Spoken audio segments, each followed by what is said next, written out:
Chapter 942. The second prince rode a tall horse leisurely. This is Nanshan County of Shangyu County? It doesn't look like much. It's not as prosperous as a small tribe in the north borderline. The houses on both sides of the street were dilapidated, and there were almost no traces of merchants. I heard that Shangyu County was a good place in the past, where merchants and trade flourished. Things remain the same, but the people have changed. The second prince's advisor rode a step behind, looking around and sighing. It's just a small town at the border of the Central Plains. How prosperous can it be? The second prince laughed disdainfully. He brought 20,000 private troops to camp outside the city, while he brought 1,000 elites into the city. He spent all his fortune to train these 20,000 elites, and he loved them as if they were his eyes. In order to keep the benefits to himself, he gritted his teeth, made up his mind, and took out all his belongings. He volunteered to the king of the north borderline to take over the 3 cities of Shangyu. The original guards were sent elsewhere. The second prince sat down boldly. The official registrar of Nanshan County trembled in front of him, waiting for orders. Report how many soldiers are left in the city. The official registrar trembled and said, "There are 6,700 guards in the city." The second prince turned his head and sneered at the advisor. "There are only 6,700 people in Nanshan County. What can such a small number of guards do? Wuxia of Chongzhou is also a good-for-nothing. I heard that the pedantic Confucian scholars of Dongqing always talk about taking back their territory. Nanshan County's defense is so weak, yet Wuxia doesn't send troops to fight back? It seems that the cowards of Dongqing are just shouting slogans when they take back their territory." The advisor smiled and flattered the second prince, saying a lot of good things, making the second prince feel comfortable. The second prince was full of confidence and spoke with fervor. Although Wuxia is a bit of a coward, she's a girl after all. It's normal that she's not as courageous as a man. Although there are only 6,700 guards in Nanshan County, every one of them is an elite of the north borderline. They can fight against 10 men on the battlefield. Wuxia is flattered by the outside world, but she's still a timid girl. She won't amount to much. The advisor's smile was a little awkward, but he still catered to the second prince and praised him. Compared to the second prince's blind arrogance, the advisor was somewhat clear-headed. Apart from anything else, he could understand why Jiang Pingji had not mobilized her troops to recapture the 3 cities of Shangyu. First of all, fighting a war was not something that could be fought just because one wanted to. No matter how resentful the people of Dongqing were, the 3 cities of Shangyu had been ceded by Dongqing to the northern borderline. This was the territory of the northern borderline. If they rashly sent their troops back, it would mean that they would completely fall out with the northern borderline and officially declare war on the northern borderline. Secondly, fighting a war would consume too much energy, and the preparation would take a long time. If they were to start a war without any preparation, how was that any different from courting death? Thirdly, since the 3 cities of Shangyu had been ruined by the northern frontier, it would not make much difference whether they were recaptured 2 years earlier or 2 years later. He did not dare to say these words to the second prince, lest he spoil his mood. "Your Highness is right." The second prince laughed heartily and said to his advisor, "You know me best." Overjoyed, the second prince feasted for 2 days and made friends with the local nobles. Although these nobles stayed in the 3 cities of Shangyu as if they had been exiled, they were local tyrants who had been operating for many years. The 3 cities of Shangyu could be considered as a buffer zone between the northern borderline and Dongqing. At the same time, it was also a lawless area where many smuggled goods were the most rampant. Most of these goods were war resources and the profits were huge. Even the second prince could not help but be tempted by them. However, the happy time did not pass for long. An urgent message came to his ears. "Report." The loud and urgent voice of the messenger came from outside the room. The second prince was holding a wine bottle and drinking with someone. When he heard the voice, his dashing eyebrows knitted together in displeasure. "What happened? How dare you disturb my mood?" The messenger's breathing was rapid, and there was a hint of nervousness in his voice. "Your Highness, the patrolling cavalry found the corpses of our soldiers outside Nanshan County, a total of 25 people." "What?" The strong smell of alcohol came out of his nostrils. The second prince slammed the wine bottle on the table, and a deafening bang was heard. The advisor beside him stopped smiling and asked the messenger before the second prince lost his temper. "Who killed them? How did the 25 people die?" The messenger told him everything in detail. Last night, during the handover of the patrol, a team of cavalry did not return. The next day, the patrolling cavalry found the corpses of the missing people not far from their post. There were signs of a struggle near the corpses. When the advisor heard this, his heart skipped a beat. Not good. Where are the corpses now? Outside the hall. Bring them up. The second prince's chest surged with anger. He lifted his leg and flipped the wine table. I want to see who dares to do this. The loud bang shocked the singers and dancers in the hall, and they did not dare to move. They trembled like quails. After a series of footsteps, the soldiers of the northern borderline carried the corpses into the hall. Other than the corpses, there were many clues found at the scene. The most important of them was a token. This token was none other than the token of a Chongzhou soldier. The weapons left behind and the words carved on the weapons all pointed to Chongzhou. After seeing this solid evidence, the second prince clenched his fists in anger and gritted his teeth. Lu Shi, I haven't found trouble with her and she's already stirring up trouble. The second prince's anger soared. The advisor beside him groaned. Your Highness, we still need to investigate further. To conclude that Chongzhou's Lu Shi provoked us so hastily, what if it's not? Before the advisor could finish, the second prince interrupted him. What's so hasty about this? Besides Lu Shi, who else would do such a thing? Besides, even if Lu Shi didn't do it, so what? Sooner or later, I and Lu Shi will have to fight. The second prince volunteered to come to the 3 cities of Shangyu. He wanted to use the 3 cities as a springboard to sneak attack Jiang Pingji's granary. He wanted to rest for 2 days before making a move. Now that Chongzhou could not sit still and test them, how could the second prince tolerate it? The advisor was speechless. For some reason he felt that this matter was unreliable. The second prince said, Lu Shi killed 25 of my men. I will repay him tenfold. The advisor's eyelids twitched violently. He watched as the second prince sent someone to invite the soldiers to discuss military matters. When I take over her granary, Lu Shi will have no more grain. Let's see how arrogant she can be then. According to the map, there were a total of 3 granaries. The second prince had already sent people to check these 3 places. Almost all of them had stored 2 million dong of military rations. What did this mean? 300,000 dong was enough for 100,000 soldiers to eat for more than a month. The grain that Lu Shi had accumulated over the years was enough for 100,000 soldiers to fight for 2 years. It was a pity that Lu Shi did not have a good eye for using people. He actually leaked the distribution map of such an important granary. Once she ran out of grain, she would be dead. The second prince looked in the direction of Chongzhou and gritted his teeth. If I can't transport the grain, I won't leave a single grain for you. Chapter 943. Jiang Pingji had planted informants in the 3 cities of Shangyu early in the morning. She received the news as soon as the second prince's army entered the city. Finally, there's a battle to fight. If I don't fight, the weapons in my hands are going to rust. When Fu Wang received the news, he didn't even have time to change his armor before hurrying to the main tent. Li Yun, who was passing by with him, saw this and laughed helplessly as he shook his head. These few years of training have really stifled General Fu.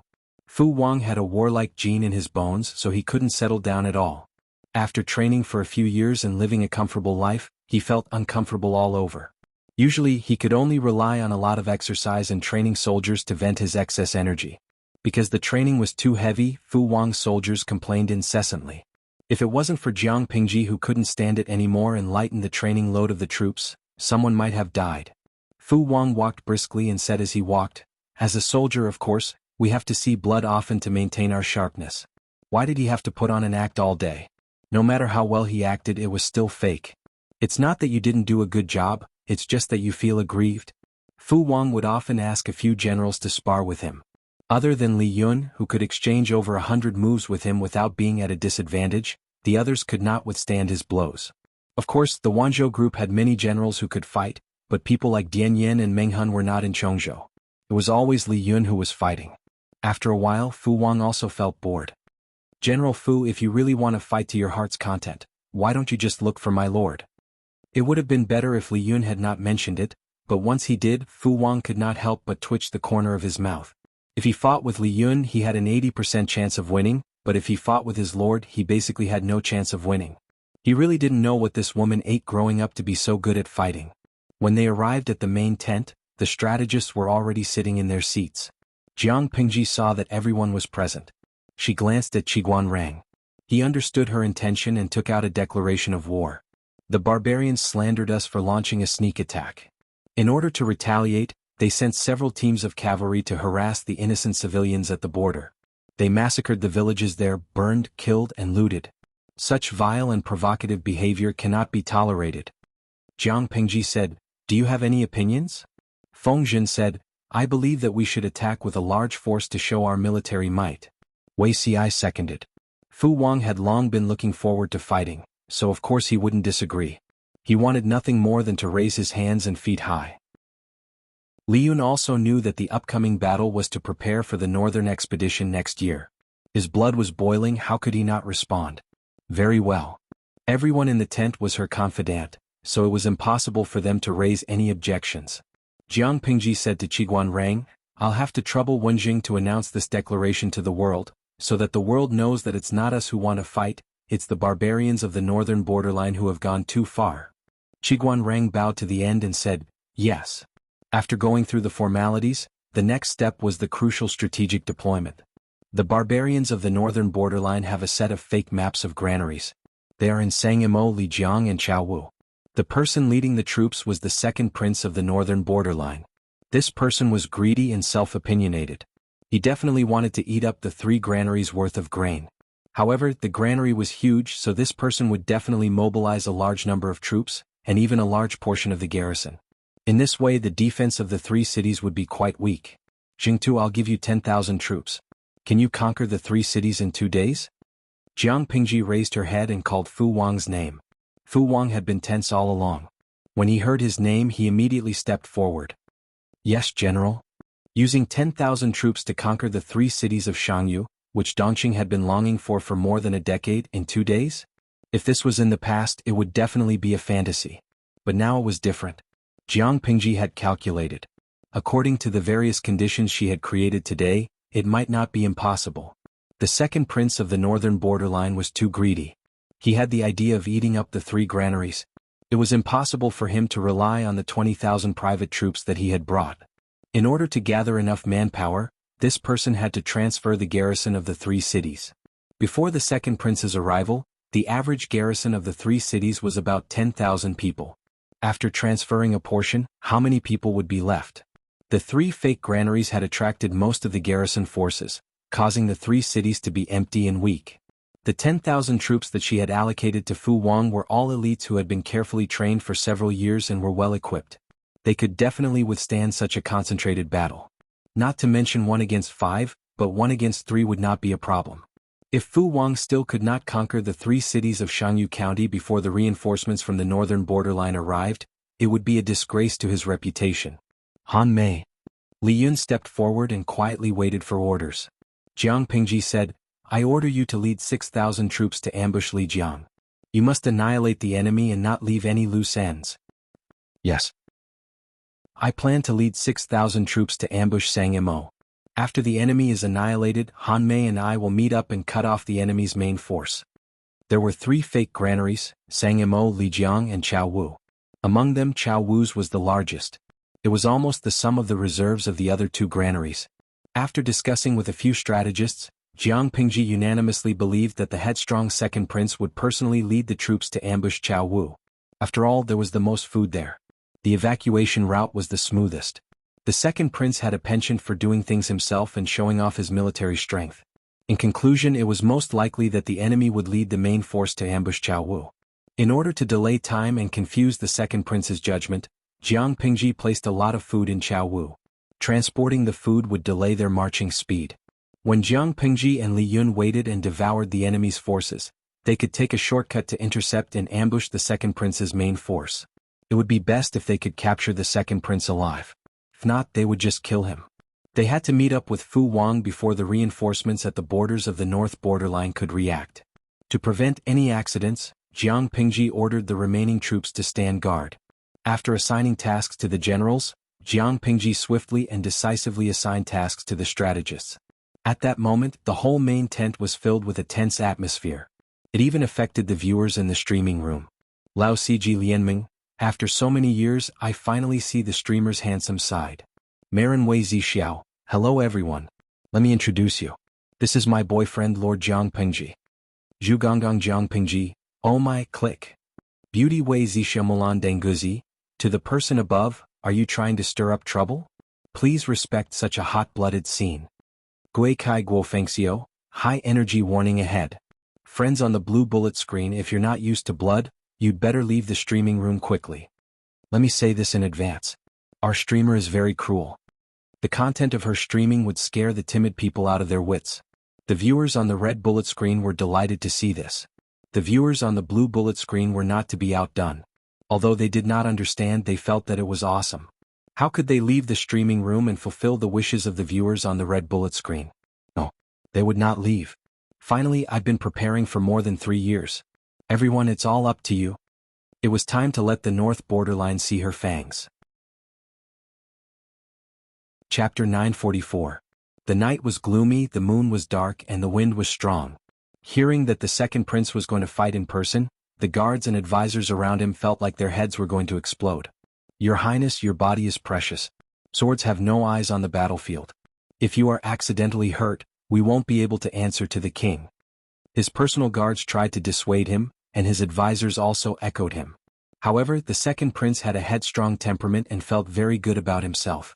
He said, I studied hard with the martial arts master. Even my father praised me as a warrior of the northern borderline. How can I be afraid of death? Before he was an adult, he had defeated his martial arts master, defeated several guards who were his sparring partners, and killed the enemy bravely on the battlefield. He always brought back a lot of trophies. He was the brave and powerful man of the northern borderline. How could the weak soldiers of the Central Plains hurt him? The northern borderline was not peaceful. There were many voices within. If a small tribe developed too fast or did not obey the orders of the imperial court, it would inevitably lead to an expedition by the imperial court. However, such small fights were usually used for the second generation of the nobles of the northern borderline. The second prince had led troops on several expeditions and won every time. This made him arrogant and complacent, and he could not even see his own abilities clearly. As a prince, it was enough to stay in the rear and wait for military achievements. Why did he have to go to the front to cause trouble and make things difficult for his teammates? Did he not know what his own abilities were? The advisors and guards repeatedly tried to persuade the second prince, but not only did they not persuade him, they even caused him to reprimand and insult. In the end, he stubbornly said, No need to persuade me anymore. I have made up my mind. The more the people around him tried to persuade him, the angrier he got, and the more he wanted to prove himself. Lu Shi, a woman, could kill the enemy on the battlefield. He, a brave man of the northern borderline, was inferior to a woman? Wait until I catch Lu Shi myself. The second prince looked around and snorted as if he was mocking. Although he was headstrong, the second prince also knew that his life was precious, and he would still listen to the advisors' arrangements in some areas. He asked the vanguard troops to change into the uniforms of the Han soldiers and raise Jiangpingji's flag. It was best if they did not encounter the enemy, but if they encountered the enemy's patrol troops, they could use it to get away with it. The night was dark and windy, and it was suitable for robbery. The second prince ordered everyone to hold wooden chopsticks in their mouths and cover their mouths with cloth. They were not allowed to make any noise. The 12,000 soldiers split into several groups and advanced towards Chao Wu along the small paths on the map. Because of the detailed map in his hand, the second prince led his troops to avoid several waves of sentries, and the journey was more daunting than dangerous. As they approached Chao Wu's granary, the number of patrols increased. Even with the cover of night, they were still caught red-handed. Who is it? The second prince panicked. The vanguard officer beside him replied in fluent Mandarin of the Central Plains. We were sent by Lu Prefecture Overseer to reinforce the granary. The prefecture magistrate is worried that the barbarians of the northern borderline will attack the granary. This vanguard official was also a talent. When he lied, his face didn't turn red and he didn't even pant. He even revealed a look of awe-inspiring righteousness. The night was too dark and there was some distance between them, so the guards couldn't see how many people were with the second prince. They asked a few questions and let them pass. The second prince was relieved, but then he felt a little disdainful. That's all. Perhaps the luck of the first half of the night had run out. The second prince encountered several patrols in a row, and they were getting more and more adept at dealing with them. Unknowingly, he had been delayed for an hour.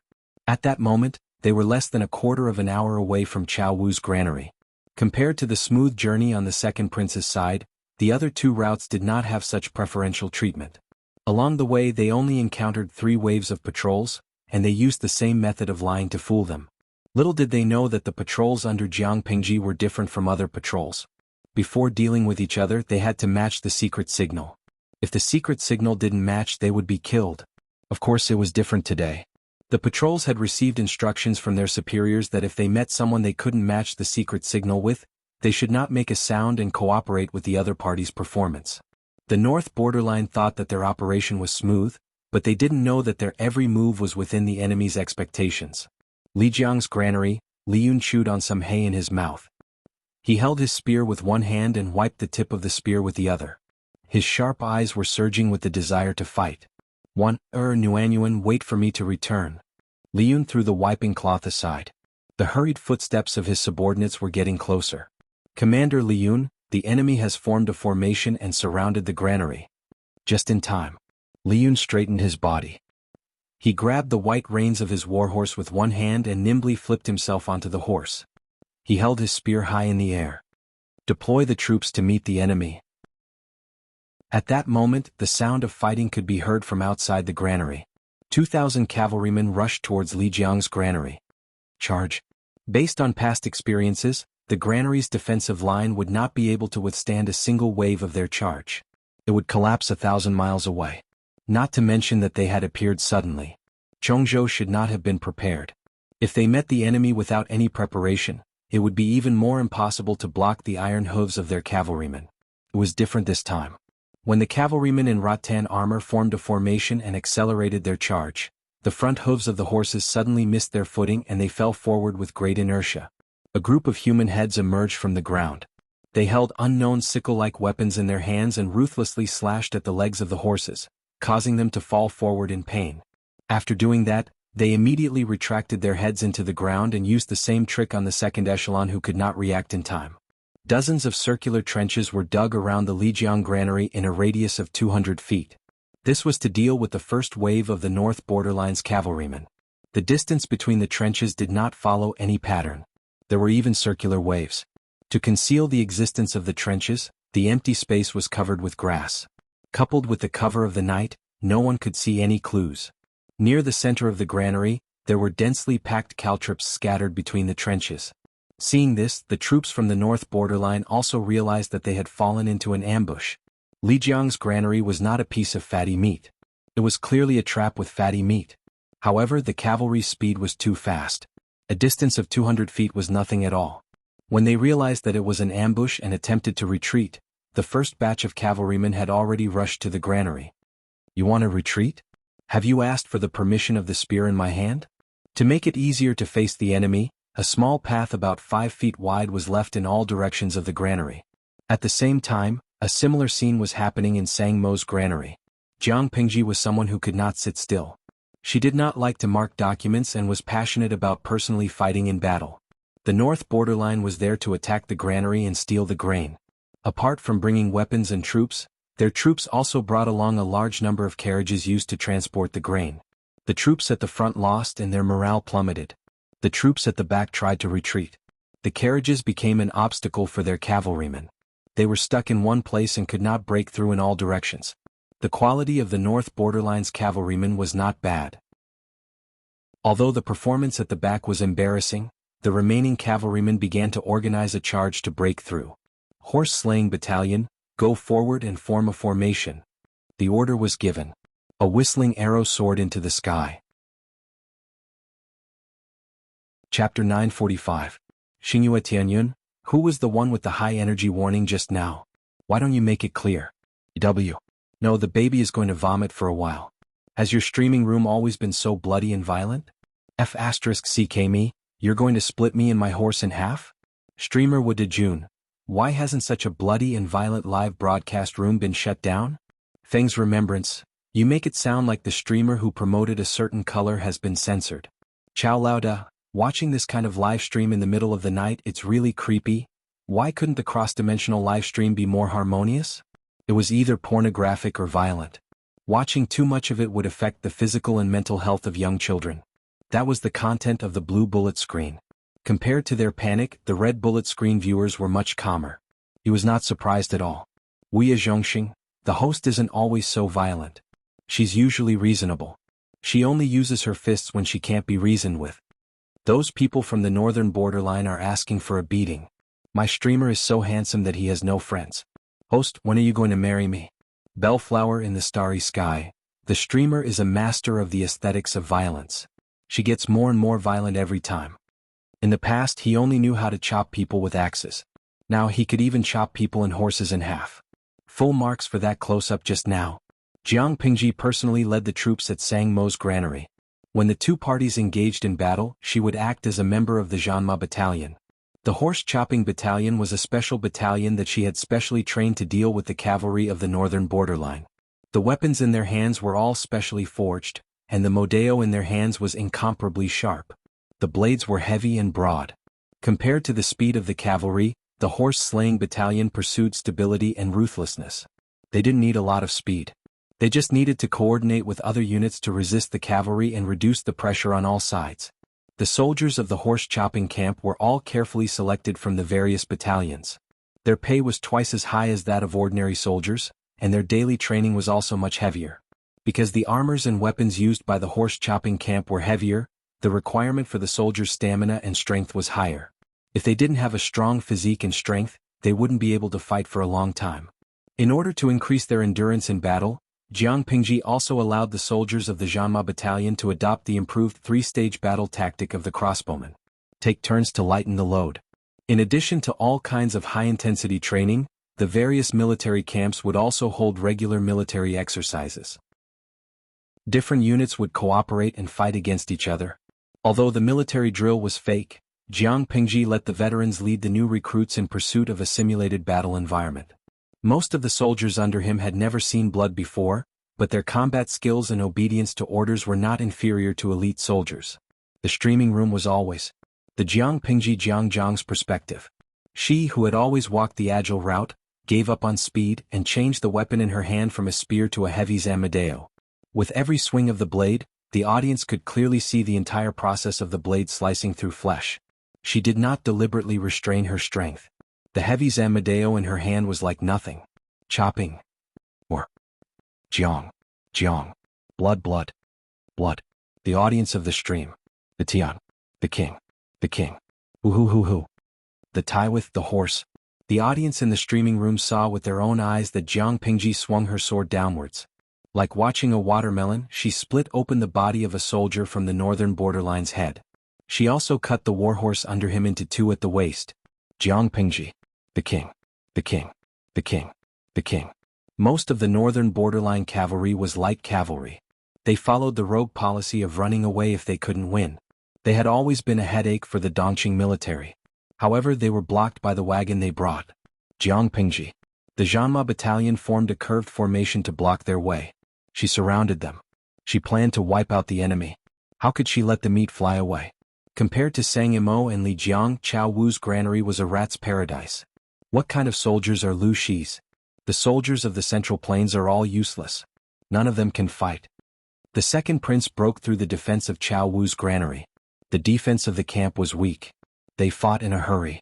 Soon they were defeated and ran in all directions. The second prince looked at Chao Wu's granary. He was proud of himself. Don't chase. Move the food. The second prince cut off the heads of the corpses. He tied their hair into knots and hung them on the saddle. These were his spoils of war.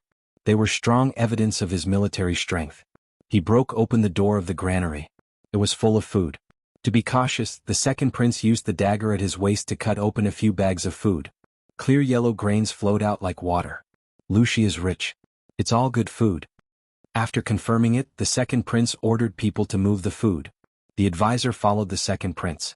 He felt that something was wrong, but he couldn't tell what. After a while, he said, "Your Highness, there's so much food in Chao Wu's granary. Why didn't Lu Shi send a large number of soldiers to guard it?" The second prince said, "A large number of soldiers? Didn't you see those deserters? There are at least 5,000 or 6,000 of them, right?" According to combat experience, the number of soldiers guarding the granary was about that. However, the advisor didn't know that there were only about 2,000 soldiers guarding the granary. The number of 5,000 or 6,000 was too much. The soldiers seemed disorderly, but they were actually prepared to flee. They ran in other directions. After several trips, it gave the illusion that there were 5,000 or 6,000 deserters. I heard that Lu Shi trained his soldiers for 3 or 5 years. His elite soldiers are like this. The advisor awkwardly found a way out for himself to avoid angering the second prince again. The second prince laughed and said, "Sheep are sheep. No matter how they train, how can they beat the wolves on the grassland?" The Han men of the Central Plains gave him the impression that they were weak bamboo poles that could be blown away by the wind. Such men couldn't even satisfy the Han women, let alone fight the valiant generals of the northern borderline. The entire granary of Chao Wu had a total of 1.4 million dawn of grain. Even if the second prince brought 12,000 soldiers and horses, they couldn't load all of them into the supply wagons in a short time. Moreover, they did not bring that many wagons with them. If I had known that there was so much grain here and that the soldiers guarding the grain were so weak, I would have brought 10 more wagons. In order not to waste food, every wagon was filled with grain. The wheels were deeply embedded in the mud. Not only were the wagons full of grain, but he also asked each cavalry to carry 2 bags of grain on their backs. Seeing this, the advisor's scalp went numb. The cavalry's advantage was their mobility. How could they run if they encountered danger with the heavy bags of grain on their backs? "Your Highness, this is not appropriate." Chapter 946. I know what you're worried about. Aren't you afraid of Lu Shi's sudden appearance? You're as timid as a mouse. The second prince laughed. His face was insolent and his eyes were filled with contempt and disdain. He said arrogantly, "So what if she comes? It just so happens that I lack a concubine to warm my bed. If she comes, I can reluctantly accept her. When I'm done playing, I'll let you have a taste of her to boost your courage." The advisor did not refute him because he knew that the second prince was in high spirits and no one could provoke him. He had long been accustomed to the second prince's arrogance. At this time he could only shake his head tiredly. He was hopeless. Now he could only hope that everything would go smoothly and nothing would go wrong along the way. However, some people could not stand nagging, such as Jiang Pingji, whom the advisor was worried about. The second prince smiled and said, "You're really worrying for nothing. I'll..." Before he finished speaking, the ground under his feet trembled slightly, as if something was rushing from afar. At first, the movement was so small that it was almost undetectable. As time went by, the movement became more and more obvious. The pebbles on the ground also trembled. The ground moved? This was the advisor's first reaction. His second reaction was... His heart skipped a beat and a terrible idea came to mind. Quickly abandon all the provisions. There's an enemy attack," the advisor roared. The second prince was about to turn over and get on the horse when he suddenly heard the roar. He stumbled and almost fell off the horse. "What are you roaring for? Where did the enemy attack come from?" The second prince's reaction was a beat slower. The trembling under his feet became more and more obvious. Only then did he realize that something was wrong. Is this an earthquake? The second prince did not think in the direction of the enemy attack at all. He thought that it was a natural disaster. No, it's not an earthquake. It's clearly an enemy attack. Your Highness, please give the order immediately to abandon the provisions and fight. The advisor's breathing was rapid and he was in a panic. It was dark around him as if there were countless giant beasts hibernating in the darkness and staring at him. A feeling of suffocation surged in his heart. The advisor lost his composure and shouted at the second prince, hoping to drown out the commotion around him. The second prince was angry and was about to speak when a scout came riding quickly on a horse. Whoa! The scout turned over and dismounted. He said to the second prince, "There are traces of enemies on the left flank." Unable to determine the specific number. The second prince's eyes widened in shock. How could there be enemies? Could it be that the granary guard who just ran away called for help? That's not right. Chao Wu's granary is 2 days' journey from Lu Shi's military camp. It's only been a few hours. How can he call for reinforcements in time? When the advisor saw that the second prince was still staring at him, he was so angry that he wanted to jump up and curse. Was there even a need to think about such a stupid question? It was clearly premeditated. At this time, the right-wing scout also hurried over on horseback. Report. Our right wing has discovered an unknown number of enemies. The second prince had led his troops to clear out small tribes, but his combat experience was of no value at all. He was dumbfounded when he encountered a big scene. Quickly, abandon the rations and prepare for battle. The advisor was so angry that his face turned red. Now he could not count on the second prince as a teammate at all. He could only rely on him to overstep his authority. The advantage of the cavalry of the northern borderline was their mobility. How could they fight a battle with 2 big sacks of provisions on their backs? Once the horse was engaged in battle with the enemy, it would not be able to gallop. It could only coordinate with the enemy's attacks or trample on them. The advantage of speed would disappear. At this time, if they carried 2 heavy sacks of provisions to fight a battle, perhaps the soldiers on the horses would not die of exhaustion, but the horses would collapse. The second prince's eyes were red. He stared at the advisor and clenched his teeth. Listen to my order. Abandon the rations and form a formation to fight. They had brought too many wagons that were used to steal provisions. They could not form a formation at all. The advantage of charging to cut through the enemy's formation was also lost. Everything happened too suddenly. The second prince, the leader, was a fool. The people below him could only be at a loss like headless flies.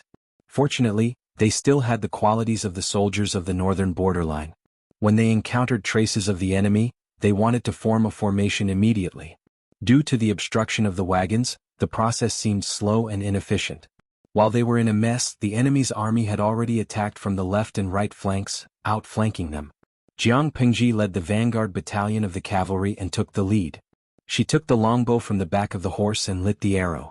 She let go of the reins while charging and easily pulled the bow to a full moon. Release. Jiang Pingji released the bowstring when she was less than 100 feet away from the enemy troops of the northern borderline.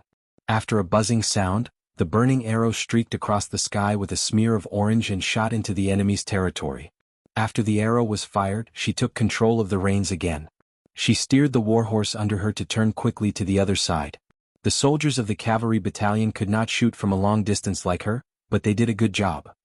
Han Mei really has a tacit understanding. He came neither early nor late. As the saying goes, it is better to come at the right time than to come early. Li Yun's sneak attack was coordinated perfectly. Jiang Pingji had a carefree smile on her face. She galloped on the horse and shot a few waves of fire arrows, all aimed at the cavalry of the northern borderline. Jinsher Minguzi, Streamer, the rations are all piled up there. If you fire the fire arrows, won't they all burn? They knew Jiang Pingji's temperament. She was generous to others, but she was stingy with her own food. Every time she ate, she always ate the last grain of rice. To let such a thrifty person set fire to the food that the people had painstakingly cultivated was really heart-wrenching. Pian Kasai, if you don't sacrifice your child, you won't be able to catch the wolf. Using such a batch of rations to exchange for tens of thousands of soldiers and horses from the northern borderline is a great deal. If the cavalry of the northern borderline were to enter the battlefield, not only would the streamer lose rations, but she would also lose many elite troops that she had painstakingly trained. Moreover, didn't you notice that after the fire arrows were fired, the fire quickly grew bigger? After being reminded by the audience in the streaming room, many people came to their senses. That's right, the fire was too big. Although it was a dry and flammable season, it shouldn't have caught fire so easily, right? At that moment, a veteran in the streaming room pointed out the key point. Yewu Yenling, there's a problem with the rations. The audience strenuously observed. Indeed, they discovered that the stray fire arrows had pierced the rations and the fire had spread quickly. Nuzwang Xinghan, the streamer is indeed wicked. Other than the outermost rations in the Chaowu granary that are real, the ones inside are all fake, right?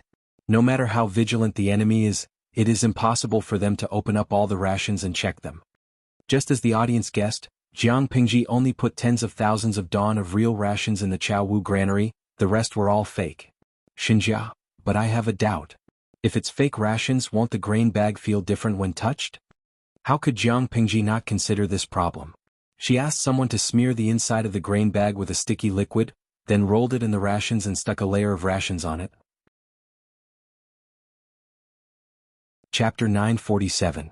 At this time, not only the audience in the live broadcast room found something fishy, but the cavalry of the northern borderline also found something wrong.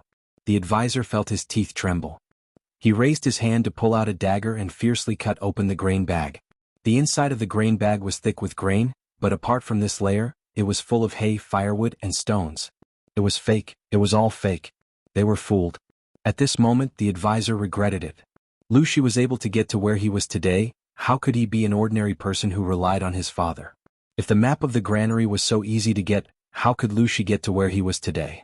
From the beginning to the end, it was all Lu Shi's plan to lead their second prince here. In an instant, the advisor's mind turned again and again. He even wanted to escape during the chaos. If he continued to follow the second prince, he wouldn't even know when he would die. But the advisor also knew that he was just a scholar. Without the protection of the soldiers, he might be shot into a hornet's nest as soon as he went out. On the other side, the advisor was experiencing mental torture. and the second prince was not in a good situation either. He had never experienced such a big battle before. When he conquered a small tribe, it seemed that he was the one in command, but in fact, it was the same without him. It was just a small tribe. How could they fight against the iron hooves of the northern borderline? The victory of the small tribe made the second prince arrogant, and he had no idea of his real ability. He thought that if others praised him for being brave and good at fighting, he would really be brave and good at fighting. He didn't know that if he was not the second prince of the northern borderline king, he was not even a fart. At most, he was an arrogant bastard. Don't panic, I will kill anyone who dares to panic. Get into formation, get into formation, get into formation. Do you hear me? Damn, who dares to escape? No matter how stupid he was, he knew how bad the situation was. The fire spread, and the war horse was frightened and kept running around. It took the second prince a lot of effort to calm it down. The soldiers around him were in a mess like headless flies. He was angry and pulled out his sword to cut off the head of the person next to him, relying on bloody means to win a trace of calmness. Needless to say, this trick really worked, and the formation of the northern borderline soldiers finally had some shape. The advisor hurriedly said, "Your Highness, the most important thing right now is your safety." His words reminded the second prince of something. Nothing was more important than his life. Round after round of fire arrows were fired from the outside. It was as if Lu Shi's soldiers were surrounding them from all directions. It was impossible to find a way out. If the cavalry wanted to charge out of the sea of fire, Lu Shi's soldiers would stop them and force them back. The second prince grabbed his advisor's wrist in a panic. "How do we break out?" The advisor said, "Naturally, we'll gather our forces and break through from the weakest point." How could he ask such a stupid question? This teammate was too much of a scammer. The second prince took a few deep breaths and summoned his personal guards to prepare to break out of the encirclement. Although he had 12,000 soldiers with him, most of them were cavalry. If the terrain was open, breaking out of the encirclement would not be a problem. How could a two-legged man outrun a four-legged horse? Unfortunately, they were also carrying a large number of supply wagons, which were filled with heavy sacks of grain, further limiting the range of movement of the cavalry. Apart from that, Jiang Pingji also set fire to the rations on the carriages. They had no time to care about anything else. Lu Shi B***tc. The second prince gritted his teeth in anger. He did not know what went wrong, but he knew that there was something wrong with the map he had obtained. If it was not premeditated, how could Lu Shi have calculated it so accurately? It was estimated that not only Chao Wu's granary, but Li Jiang's and Sang Mo's granaries were also ambushed. The second prince's eyes reddened when he thought of the private troops he had spent a lot of money to raise. "Your Highness, now is not the time to be angry. Where there's life, there's hope. Your safety is more important." The advisor interrupted the second prince's thoughts. It was more important to escape now. What was the point of thinking so much? The two sides broke through the encirclement. The second prince, escorted by more than 1,000 elites, prepared to break out of the encirclement. When Jiang Pingji received the news, her face revealed a blood-stained and hideous smile. "Escape? Have you asked me? After you catch him, break his legs." She put the bow and arrows back on the horse's back and picked up the heavy Mo sword again. "Catch him alive." After Jiang Pingji's reminder, the audience in the streaming room realized that the enemy leader was about to escape. How could he do that? Lao Ciji Lianmeng. Although the streamer used a trick, they are still a group of cavalrymen. I look down on them for running away before the battle even starts. Cat Demon June. Running away when you can't win is the essence of cavalrymen. Usually it's either a small defeat or a big victory. It's probably unprecedented in history to be so miserable. Who asked them to be greedy? But then again, the person who made the plan was too evil. Let me worship for 2 seconds. But then again, who was the person who made the plan this time? The audience was stunned for a moment and almost forgot about it. Xinjia.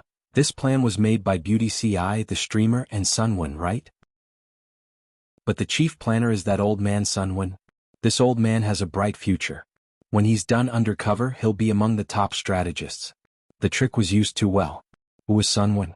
The audience was stunned for another 2 seconds. They couldn't be blamed for their poor memory. It was because Sunwen had never appeared in the streaming room and they hadn't seen him. Mo Lingyin, Sai Sunwen, I've personally witnessed the rise of another Prince Charming in the streaming room. Although Sunwen was an old man whose grandson was 7 or 8 years old, his charm didn't discriminate by age.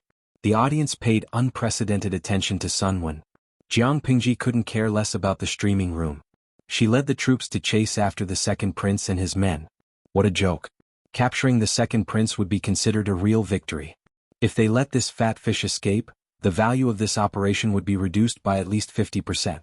The advisor held the reins tightly and leaned over the horse's back. The warhorse was too bumpy. He felt as if his internal organs were going to be shaken out. There are pursuers behind us. The second prince only cared about running for his life. His nerves had long been stretched taut. Hearing that there were pursuers behind him, he was so anxious that he whipped the horses but hard and tried to speed up. Hurry, hurry, hurry, he screamed anxiously in his heart. Unfortunately, the gods of the grassland didn't hear his prayers. The god of slaughter had already drawn his bow and arrow from behind him. He pulled the bow fully and suddenly released it. There was a buzzing sound in his ears, like a cool breeze blowing beside his ears. In the next moment he felt something sharp piercing into his right shoulder. The sharp pain spread from his shoulder to his whole body. He couldn't maintain his posture. He screamed and fell directly from the horse to the ground. Capture the barbarians of the northern borderline alive. Jiang Pingji put away her bow and arrow. She took out her mo sword and chopped off the heads of several people at the end of the enemy troops. Chapter 948. Ah! A loud and tragic cry sounded. The second prince's shoulder was pierced by Jiang Pingji's arrow. The intense pain and the residual force of the arrow forced him to lose his balance and fall off the horse. His horse sprinted forward for a long distance due to inertia. Fortunately, the second prince was lucky. He was not trampled by the horse's hooves and caused a second injury, but he was dizzy from the fall. The advisor, who was holding the reins, heard the movement and looked back from the horse's back. The second prince had fallen off the horse. The pursuers behind him were quickly closing the distance. Now there were only two options in front of him. Either he turned around and went back to save the second prince or he continued to run. Escape was the best strategy of the 36 stratagems. These two options went through the advisor's mind. He chose the former without hesitation. It was not because he was loyal, but because he knew that this was a battlefield in Jiang Pingji's territory. If he chose the latter and ran away alone, there was a 99% chance that he would be caught by Lu Shi's troops who were cleaning up the battlefield. The probability of his death was extremely high. Even if he was lucky enough to escape, there was no way for him to return to the northern borderline safely. Even if he returned to the northern borderline, he would definitely die. He could not afford to lose a prince of the northern borderline. On the contrary, if he turned back at this time, there was a high chance that he would become a captive. He would lose his freedom, but his life would be guaranteed. If he was lucky, he might have a chance to be recruited. He could take advantage of the situation and jump onto Lu Shi's ship. It was a way out. In a split second, the advisor had thought through everything and even arranged a seemingly perfect escape route for himself. Second prince, come and save his highness. The advisor turned his horse around. When he arrived, several soldiers of the northern borderline had already carried the unconscious second prince onto the back of the horse. However, they could not stop the enemies who were approaching quickly from behind. Not to mention the ruthless killer. You send the second prince away first. I will stay with the others to delay them. The advisor secretly gritted his teeth and made a decision. It seemed that he was making a righteous decision, but in fact he was playing a petty trick. The enemy's hatred was always on the second prince. Even if they stayed to delay them, the enemy would split up to chase after them. The personal guard did not say much. He raised his hand and whipped the horse. The horses neighed in pain and galloped madly. In less than 2 breaths, the enemies at the very front had arrived. My life is over. The advisor chose to hide behind the soldiers to preserve his life as much as possible. Jiang Pingji rushed and killed several people along the way. She had the imposing manner of killing anyone who stood in her way and killing anyone who stood in her way. The advisor's heart was about to burst from fear. Kill anyone who dares to resist. The rest of you follow me. She said that she would break his legs if she caught him, and she meant it. Jiang Pingji did not stop at all. She rode on her horse and killed from left to right. The warhorse under her raised its hooves and stomped on the ground. Soon, the cavalrymen who were left behind were killed and their horses were thrown off their feet. Jiang Pingji chased after the second prince. The cavalry of the northern borderline tried to stop them, but the cavalry vanguard battalion led by Jiang Pingji was not to be trifled with. Jiang Pingji's night vision was excellent. Others might only be able to see a blurry silhouette, but she could see it clearly. Jiang Pingji aimed at the second prince, who was carried by the guards of the northern borderline, and pulled out another arrow. Zhao Yue, haha, I feel sorry for the second prince. If his subordinates did not drag him away, he would only have to suffer once. Jiang Pingji once again demonstrated her superb archery skills. With one arrow she shot through the second prince and the guards who were carrying him. If she did not want to capture him alive, the arrow would have been aimed at their vital parts. Yuren Ma Shangsing, Tisk Tsk. The warhorse is not much shorter than an adult. He was shot by 2 arrows and fell off the warhorse twice. How unlucky must he be to be able to do that? From what I see, even if the streamer showed mercy, the second prince will still become silly from the fall. Zizhu Lin Shuxian, the person above, you are wrong. Why would the second prince need to fall silly? His IQ and brain are not that great, right? After falling, maybe he did not become silly. Instead he became smarter. After all, he could not be any more silly. Su Shuawei, the streamer's archery skills are so amazing that I have no friends. Can you guys make it? When I saw the dazzling arrow she shot in the live streaming room, it did not feel like it fell on the husky prince. It clearly hit the baby's heart, his whole body. Li Wushuang, the husky prince flips the table. Do you think I don't care about my reputation? When the audience in the live streaming room jokingly called the second prince of the northern borderline the husky prince, Jiang Pingji had already caught up with them. Needless to say, which mortal body could withstand the Zamadeo in her hand and her strange strength? People were cutting melons and vegetables, but she was cutting people like melons and vegetables. With one slash, not only the person but also the horse that the person was riding was cut into 2. After a quarter of an hour, Jiang Pingji spat out the blood that had accidentally flowed into her mouth. The elites of the northern borderline still had some courage. Half of them resisted stubbornly and were killed, while the other half gave up because their morale was greatly reduced. Jiang Pingji's chest rose and fell rapidly. She breathed rapidly and shouted angrily, "Tie them all up. How about the animals? How about them?" Yes. The subordinate obeyed the order. Jiang Pingji threw the Zamadeo in her hand to the side and asked, "Where is the fat fish?" Jiang Pingji could use such a contemptuous term as fat fish to humiliate her opponent, but the vanguard battalion under her did not dare to say the same. The enemy's general has been captured. 2 soldiers dragged the second prince, who had been shot twice and had fainted. Accompanying him was the advisor, who was in a sorry state. The advisor was dressed like a scholar. At a glance, it was obvious that he was a scholar who engaged in intellectual activities. The soldiers were not too rough with him. Jiang Pingji snorted coldly and said, "Wake him up." The advisor's shoulders were held by someone and he could not move. He secretly glanced at Jiang Pingji, but his vision was dim. She was covered in blood from head to toe, and he could not knock her out. Although he could not see it, he could feel the terrifying aura that lingered around her. Even the king of the northern borderline did not have such an aura. When the soldiers came forward with a torch, the advisor tried his best to blink and stretch his neck to look at Jiang Pingji. Suddenly Jiang Pingji turned her head and glared at him. Her eyes were full of intimidation. The advisor was so scared that he retracted his neck, lowered his head and shrunk his shoulders. He did not dare to make a sound. On the other side, the soldiers followed Jiang Pingji's instructions and forcefully woke the second prince up. When he woke up, he was surrounded by a circle of people. These people were dressed very strangely, and the leader looked at him coldly as if he was looking at a dead man. The second prince suddenly shivered. He accidentally injured 2 arrow wounds. The pain made him want to faint. I said, Jiang Pingji panted heavily and took 2 steps forward to the side of the second prince. Chapter 949. When the second prince heard this, he shivered and almost forgot the pain in his body. He stared at Jiang Pingji and said fiercely, "The winner takes it all? What's there to talk about?" The winner takes it all? That's nice to hear." Jiang Pingji lifted her foot and kicked his face to the side. It didn't take long for it to swell. The advisor's eyes widened. He looked at Jiang Pingji and then at the second prince. After all, the second prince was the prince of the northern borderline. His identity had important political and strategic significance. Even if Jiang Pingji captured him, she should treat him well, not to mention humiliating him. Jiang Pingji could use this person to exchange for a lot of strategic resources from the northern borderline. It wasn't that she didn't understand this principle, but she still did it.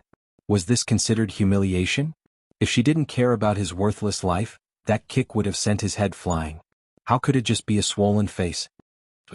There's a saying in the Central Plains that goes like this: "You can kill me or cut me up, but you can't humiliate me." The second prince was tough for once. As the prince of the northern borderline, he was the most promising candidate for the throne. When had he ever been humiliated like this? Of course not. I'm going to step on you and humiliate you. What can you do to me? Jiang Pingji lifted her foot and stepped on his face so that he couldn't get up. She used a little strength and forced half of his face into the ground. The second prince was furious. The advisor was quiet. The audience in the streaming room didn't even dare to breathe. Through the screen they could feel the anger in Jiang Pingji. It was like an active volcano that had been suppressed for a long time. Maybe in the next moment, the eruption of magma could bring about a scene of doomsday. The streamer had always been good-tempered. Why was she suddenly so violent? The audience was puzzled, but they believed that Jiang Pingji must have a reason for doing so. In fact, it was true. As mentioned earlier, Jiang Pingji had excellent night vision. With the help of the camera in the streaming room, the surrounding scene was as bright as day. In this way, she could clearly see the string of heads strung on the second prince's saddle. Sacrifices were inevitable in war. Jiang Pingji arranged for those people to guard the Chao Wu granary. She knew that the risk factor they faced was extremely high. It was very likely that they would all be wiped out. She had seen through life and death in her previous life. As long as it was a war, there would always be sacrifices. Even if it wasn't this person, it would be someone else or even herself. The death of the soldiers could not trigger her anger, but she could not tolerate the act of humiliating the remains of the soldiers. I said, I'll break your legs. I meant what I said. Half of the second prince's face hurt, and the pain affected his hearing, so he did not hear what the man had said. The advisor's scalp went numb as he listened. He watched helplessly as Jiang Pingji took 2 steps back and raised her foot to step on his knee. He exerted force with his right foot and crushed the ground with the tip of his toe. Jiang Pingji did not use much strength, but the second prince's knee made a bone-cracking sound. The second prince was in so much pain that his entire body was convulsing, and he screamed incessantly. His shrill screams made everyone present tense up, and they felt a chill run down their spines. After letting out a shrill scream, the second prince fainted with a pale face. Everyone who witnessed this shuddered in fear. However, there were also some thick-skinned audience members who ridiculed him. Kumo lemon juice, how is this breaking his legs? This is clearly breaking his kneecaps while he's still alive. Jiang Pingji released her foot and said to the person beside her, Take him away. Send someone to take good care of his wounds.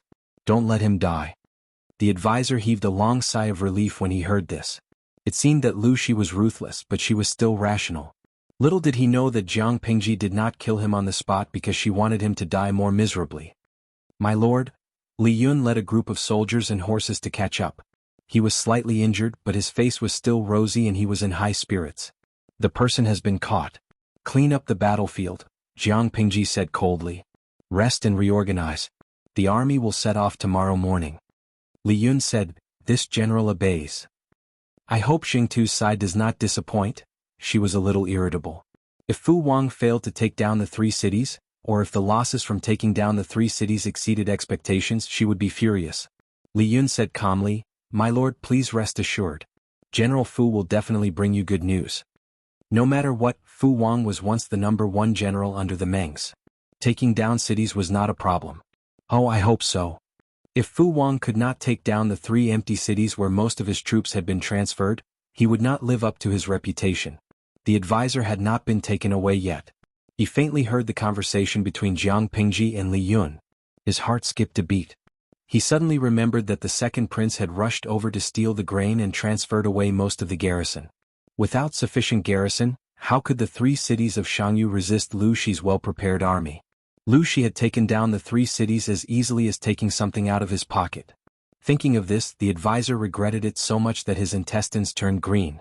From the moment the second prince obtained the distribution map of the granaries to the current defeat, it was clearly a meticulous scheme by the other party. On the other hand, Fu Wang's performance did not disappoint his illustrious reputation. His fighting spirit was high. Within 2 days he had taken down the 3 cities consecutively. He was invincible. Without spending much effort, he had taken back the 3 cities that the people of Dongqing had yearned for a long time. A flag with the word Lu was raised on the city walls. When Jiang Pingji arrived, Fu Wang was sending people to clean up the battlefield and retrieve the corpses of the sacrificed soldiers. Greetings, my lord. Fortunately, I did not fail you. Strictly speaking, this was Fu Wang's first battle after joining Jiang Pingji's camp. If Fu Wang's performance was not outstanding enough, it would more or less affect his prestige in the army. Thank you for your hard work. Jiang Pingji stood on the city walls and looked into the distance. Her lips curled into a bloodthirsty smile. The 3 cities of Shangyu were located at the border between the northern borderline and Dongqing. Their city walls were tall, wide, thick and hard. It was like a natural moat guarding the area. The 3 cities were built along the mountain range and relied on the natural barrier.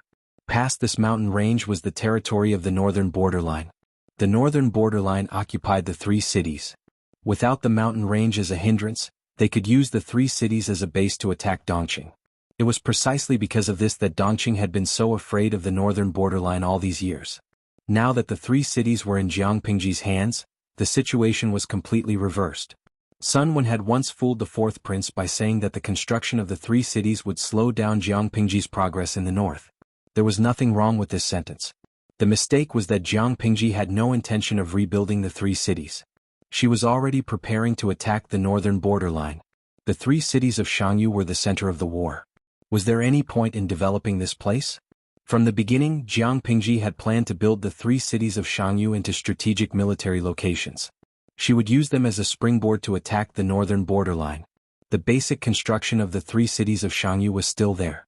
With a little modification, they could be put into use to defend against strong enemies. Jiang Pingji said to Fu Wang, "Increase the number of troops to guard the 3 cities. The border guards of the northern borderline should have reacted by now." However, even if they reacted, it would be too late. Chapter 950. The 2nd prince was afraid that others would find out about his plan to steal the grain and steal his credit, so he guarded against others like a thief.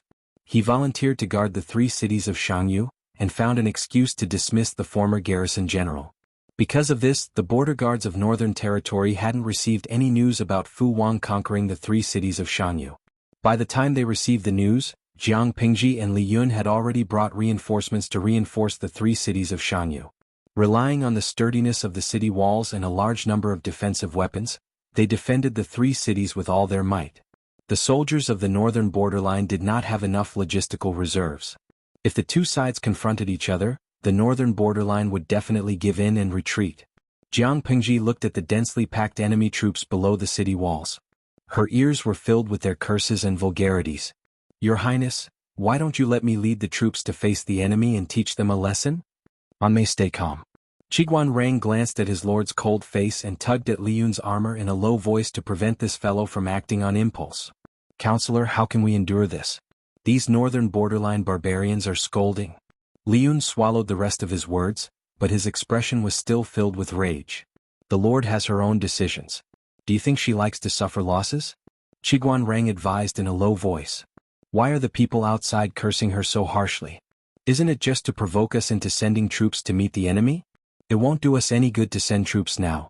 As the 3 cities of Shangyu had just been conquered, most of the people living in these cities were people who were close to the northern region.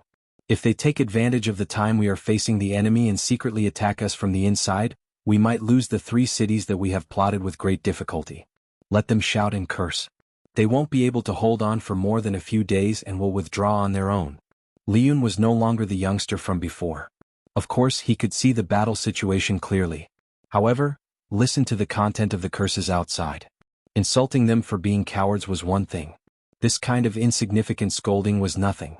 Flirting with their lord, making all kinds of dirty jokes and dirty words, and even bringing in the lord's maternal relatives. This was too despicable. If we allow them to continue insulting us, where will our lord's dignity be? Li Yun was so angry that his eyes widened. His knuckles turned white as he gripped his weapon tightly. Even the good-tempered little angel couldn't stand it anymore. The person these people from the northern borderline were insulting was their lord. Even if it was just verbal obscenities, if word got out, what would happen to the lord's reputation? Everyone understands this, but if the lord doesn't say anything, what can we do? Qiguan Rang gripped the handle of his fan tightly. He looked calm and composed, but his anxious action of fanning revealed his true emotions. Qiguan Rang and the others were not the only ones who could not take it anymore. The viewers in the live streaming room were also anxious. They wanted nothing more than to rush into the screen and argue with the soldiers of the northern borderline.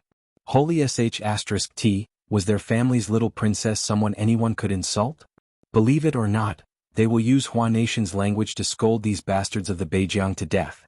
When it came to the essence of scolding people, How could these uncivilized barbarians of the northern borderline be their opponents?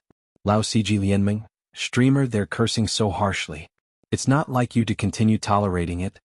What kind of anchors should they know? There was nothing to lose. They had to admit that they understood Jiang Pingji quite well. What's the rush? I'm the one being scolded, but I'm not worried at all. Jiang Pingji smiled and comforted Li Yun. Her mental fortitude was far stronger than everyone imagined. It was just verbal abuse, it was not enough to make her lose her mind. To deal with such despicable people, we can only use more despicable methods. But shrews scolding each other is bad for manners, we can't do that. She muttered to Fu Wang, who was standing silently by the side. Xingtu, I have something for you to do. Fu Wang's heart skipped a beat. He moved forward to listen to Jiang Pingji's instructions and sighed with emotion. They were indeed despicable. After a quarter of an hour, the soldiers of the northern borderline scolded until their mouths were dry, but the guards on the city wall still did not move. The general of the northern borderline sneered and said sarcastically, "Is this Lu Shi a man or a woman? He doesn't even respond to our scolding?" The people of the northern borderline scolded Jiang Pingji the same way the shrews in the marketplace scolded the prostitutes. Any woman would have jumped off a building in anger after being scolded by thousands of people. Lu Shi was thick-skinned. Maybe he's enjoying it and thinks we're not doing enough. The deputy general had a meaningful look on his face. That's true. Continue scolding, don't stop. As soon as he finished speaking, a few people emerged from the quiet city wall. Hey, it's working. Don't stop, continue. This Lu Shi is really strange. He won't come out until we're scolding him. Ah. The soldiers of the northern borderline beside them also roared with laughter. But soon they could not laugh anymore. A few ladders extended from the battlements of the city wall, and a few men who had been stripped naked were tied up and hung out. When the wind blew, a few men floated in the air. Behind them, there were rows of northern borderline captives who had been stripped naked, shivering in fear. Damn. What the hell was Lu Shi doing? You're afraid now? Who asked these barbarians to be so despicable? We have no choice. Fu Wang used the handle of his spear to poke the waist of the second prince's advisor. His clothes were intact, but he was also tied up like a dumpling. He was in a sorry state. The advisor's eye bags were bruised and his cracked and dry lips looked pale. He was like a bird frightened by the mere twang of a bow. When Fu Wang poked him, his legs went soft and he almost collapsed to the ground. Fu Wang raised his eyebrows and laughed disdainfully. You're smart if you don't want to be stripped and hung up. In order to survive, the advisor could only close his eyes in despair and shout at the bottom of the city wall at the top of his lungs. I'm the advisor of the second prince. You've seen the prince. Hurry up and save him. Fu Wang raised his hand to pick his ear and frowned. I'm not shouting loudly enough. Continue. The advisor's voice was already thin. Now that he forced himself to shout at the top of his lungs, his voice became hoarse after 2 shouts. Hearing that the person hanging on the city wall was the second prince of the northern borderline soldiers below were in an uproar. What are you panicking about? Lu Shi is lying to you. Continue scolding. The general of the northern borderline shouted. The soldiers quickly calmed down and continued to curse. The sparse curses became louder again. Fu Wang, who was on the city wall, smiled as he knocked his bow and shot an arrow, breaking a hemp rope. The person hanging on the hemp rope screamed and fell down, turning into a pool of flesh. Hang him up, Fu Wang ordered coldly. The soldiers behind him tied up the naked northern borderline soldiers and hung them up the ladder that extended out of the wall back to the previous position. Witnessing this scene with their own eyes, the people who were hanging earlier were so scared that they urinated and urinated. Filth dripped down from the air. The louder the cursing, the more Fu Wang did not stop. More than a dozen hemp ropes were broken in succession. All the people hanging fell to their deaths without exception. No one knew who Fu Wang would kill next. The advisor of the second prince was so scared that he almost collapsed. The second prince, who was hanging in the center near the city wall, screamed and kicked his feet. His face was covered with snot and tears. Chapter 951. The general guarding the northern borderline knew the second prince. Seeing this, his face was as black as the bottom of a pot. The northern borderline was used to playing rogue, but they didn't expect Lu Shi, who was born in a noble family, to be even more shameless than them. Not only did they strip the captives naked and hang them on the city wall, but they also used them as shooting targets.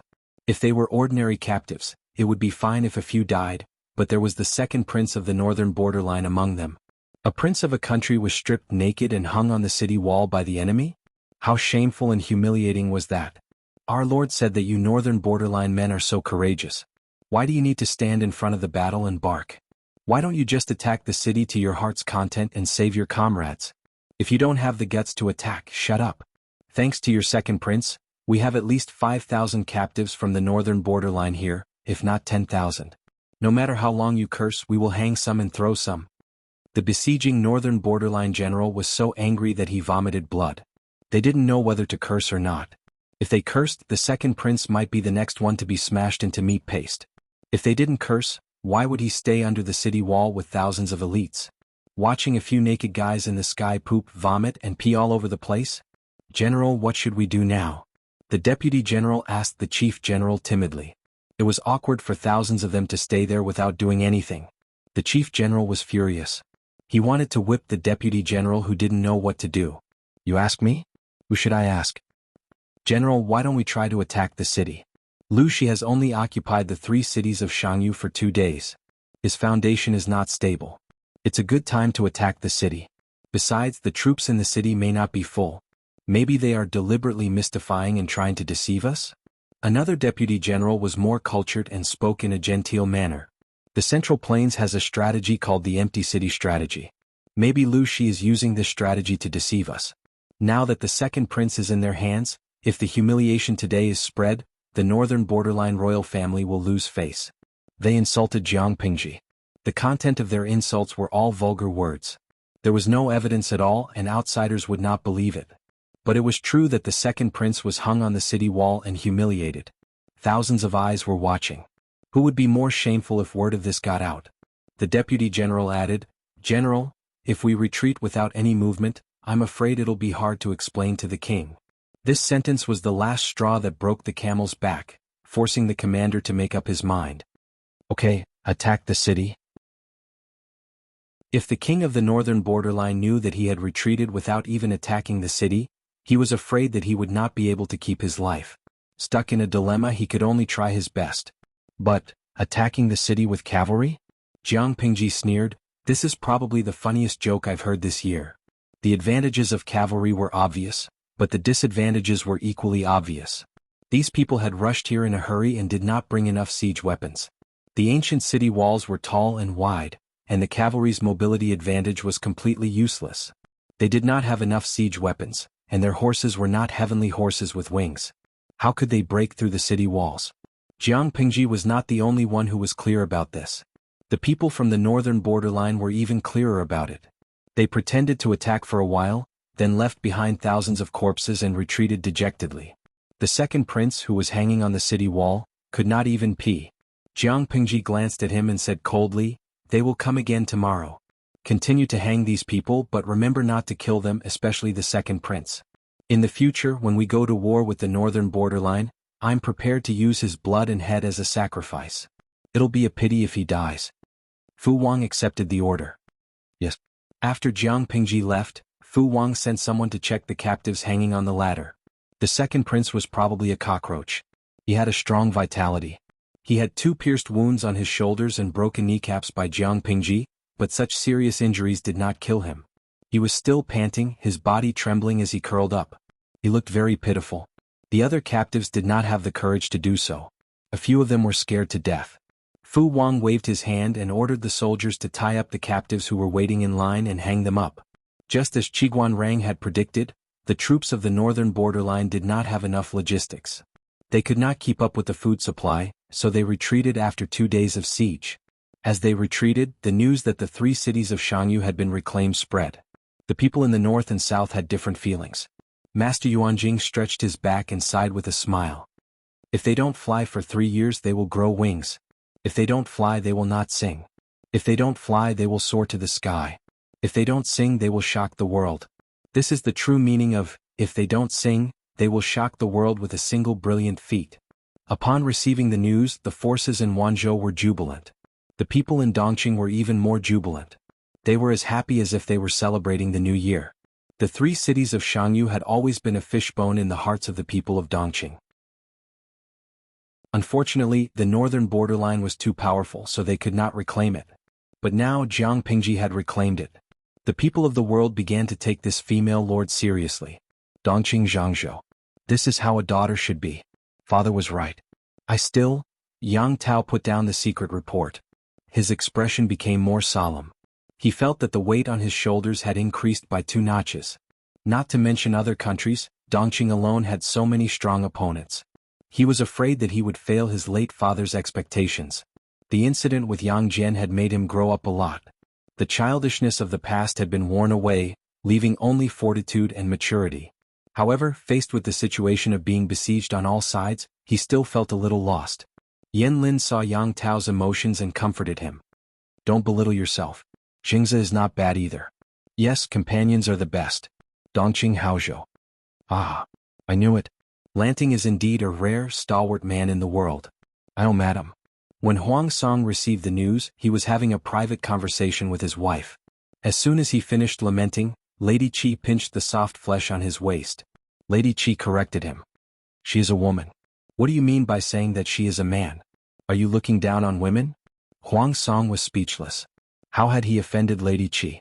When Huang Song's capable strategist Qing Jing heard the news, he tossed and turned all night, unable to sleep.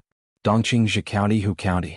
The Su and Pei brothers killed the former chief of Hu County Wuma Shang, while fighting amongst themselves. They peacefully divided up Wuma Shang's property and territory. Without the interference of external forces, they resumed their state of internal strife. Su Bei and Jiang Pingji called each other brothers. When he heard that she had reclaimed the 3 cities of Shangyu, he was happy for her from the bottom of his heart. It wasn't that Su Bei was righteous. It was simply because Jiang Pingji did not hinder his interests. With her standing guard in the north to resist the pressure from the northern borderline, he could not have asked for more. Su Bei smiled and sighed. Lanting actually has the ability to reclaim the 3 cities of Shangyu and truly make a name for himself. He really cannot be underestimated. Beside him, a tall and slender strategist dressed in green said calmly, "This is a good opportunity for my lord." Good opportunity? What does Wenbin mean? Chapter 952. Forming an alliance and borrowing power? Su Bei furrowed his brows in embarrassment. I'm afraid it's going to be difficult. She's already 19. She's a little old. Hanyu was startled. He looked at his lord's face and asked silently, "Where is your brain going? What does forming an alliance have to do with someone's age?" In the end, she was his lord. No matter how stupid she was, she had to give him face and not let him make a fool of himself. "It's okay," Hanyu said. Su Bei shook his head like a rattledrum. "That won't do. My eldest son is only 10 years old. I can't bear to push him into the fire pit." Hanyu was expressionless, but in fact he was dumbfounded. Su Bei saw that Hanyu did not respond and thought that Hanyu was silently resisting. He said helplessly, "Wenbin, you can't possibly make me your lord go there personally? This won't do. Whether Lanting is willing to marry or not is another matter. Even if she is willing to marry, the first wife is still around and her subordinates are not willing." Since ancient times, the alliance had always used 2 methods. First, it was an exchange of benefits. Second, it was a marriage alliance. Most of the time, these 2 situations would complement each other and coexist. Although their relationship by marriage wasn't strong, it was better than not having this relationship to make him feel at ease. After Hanyu recovered from the shock, he calmed down and said helplessly, "I'm afraid my lord has misunderstood. I didn't mean that." This time it was Su Bei's turn to feel awkward. But as a lord, which one of them was not thick-skinned? He quickly regained his composure, coughed twice and asked calmly, "Wenbin, tell us quickly, don't keep us in suspense." Hanyu said, "My lord has a good relationship with Lu Shi. Why don't you send someone to prepare a batch of provisions and send her a generous gift to congratulate her for taking down the 3 cities of Shangyu? My lord, you don't have to be afraid. You can directly describe the conflict between you and Second Master Su. After the beginning of spring, Lu Shi was bound to wage war with the northern borderline. One could imagine how much pressure he would be under. We can't support her troops, but we can allocate some rations to her." The territory under Su Bei's rule was one of the few fertile lands in Dongqing. The food was plentiful and there was no need to worry about food and drink. They were not short of food. Although Jiang Pingji had been farming for many years, the war consumed too much food. Once there was a shortage of food, they could only tighten their belts and fight. The gift was just an excuse. The real purpose was to hint to Jiang Pingji that the 2 families should form an alliance. She supported Su Bei and Su Bei gave her rations. Both parties took what they needed. Not only that, but Su Bei could also gain a good reputation. Supporting Jiang Pingji was equivalent to contributing to the resistance against the foreign tribes. He didn't need to pay a single soldier. He only needed to contribute a bit of food and he would be able to benefit from it. Su Bei thought about it and nodded in agreement to Han Yu's suggestion. Since that's the case, let's do as Wenbin says. Su Bei was very annoyed with that cousin of his. Unfortunately, the other party was always opposing him. It was infuriating. In terms of seniority, no matter what, he was more qualified to be the successor of the Su family. However, that old undying grandfather of his doted on his youngest son and grandson, oppressing him, the eldest son of the first wife, in every way. Their battle was already out in the open, and Su Bei had nowhere to retreat. If he could borrow Lu Shi's power and influence to suppress Su Fei, Su Bei would be more than willing. Nanxing Nation Jiangzhou. As the saying goes, nothing in this world is difficult for those who set their minds to it. And Chui's persistent pestering finally moved Lu Zheng's heart. The feeling of having a strategist and not having one was really different. When he didn't have a strategist, he had to rely on himself. His internal affairs were a mess and he didn't have anyone to help him strategize. With the help of a strategist, the organization was reinvigorated, and everything was arranged properly. Lu Zheng was deeply moved by An Chui and came out of seclusion to assist him. In the first battle, he helped An Chui conquer half of Jiangzhou, stabilizing his foundation. Now that more than a year had passed, Lu Zheng had successfully won over the hearts of An Chui's subordinates and stabilized his position as the #1 strategist. It was a little embarrassing to say it, but there were no decent strategists under An Chui's command, except for Lu Zheng himself. "Teacher, are you still not asleep?" The boy servant lit the lamp and added oil to it, making it easier for Lu Zheng to read. "Today's matter ends today. It's hard for me to sleep if I haven't finished it." Lu Zheng was dressed in plain pajamas with a large cloak draped over his shoulders. Half of his face flickered in the orange candlelight. The boy servant sighed. If he had known that An Chui would be so tired, he wouldn't have persuaded his teacher to help An Chui. "What are you reading, teacher?"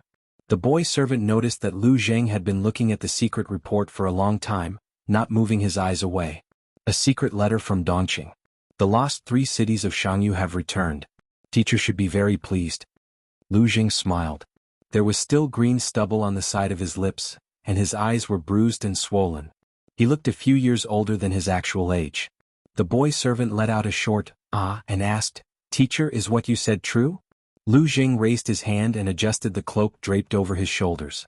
"Of course it's true. Your teacher can't slack off either." Light another lamp.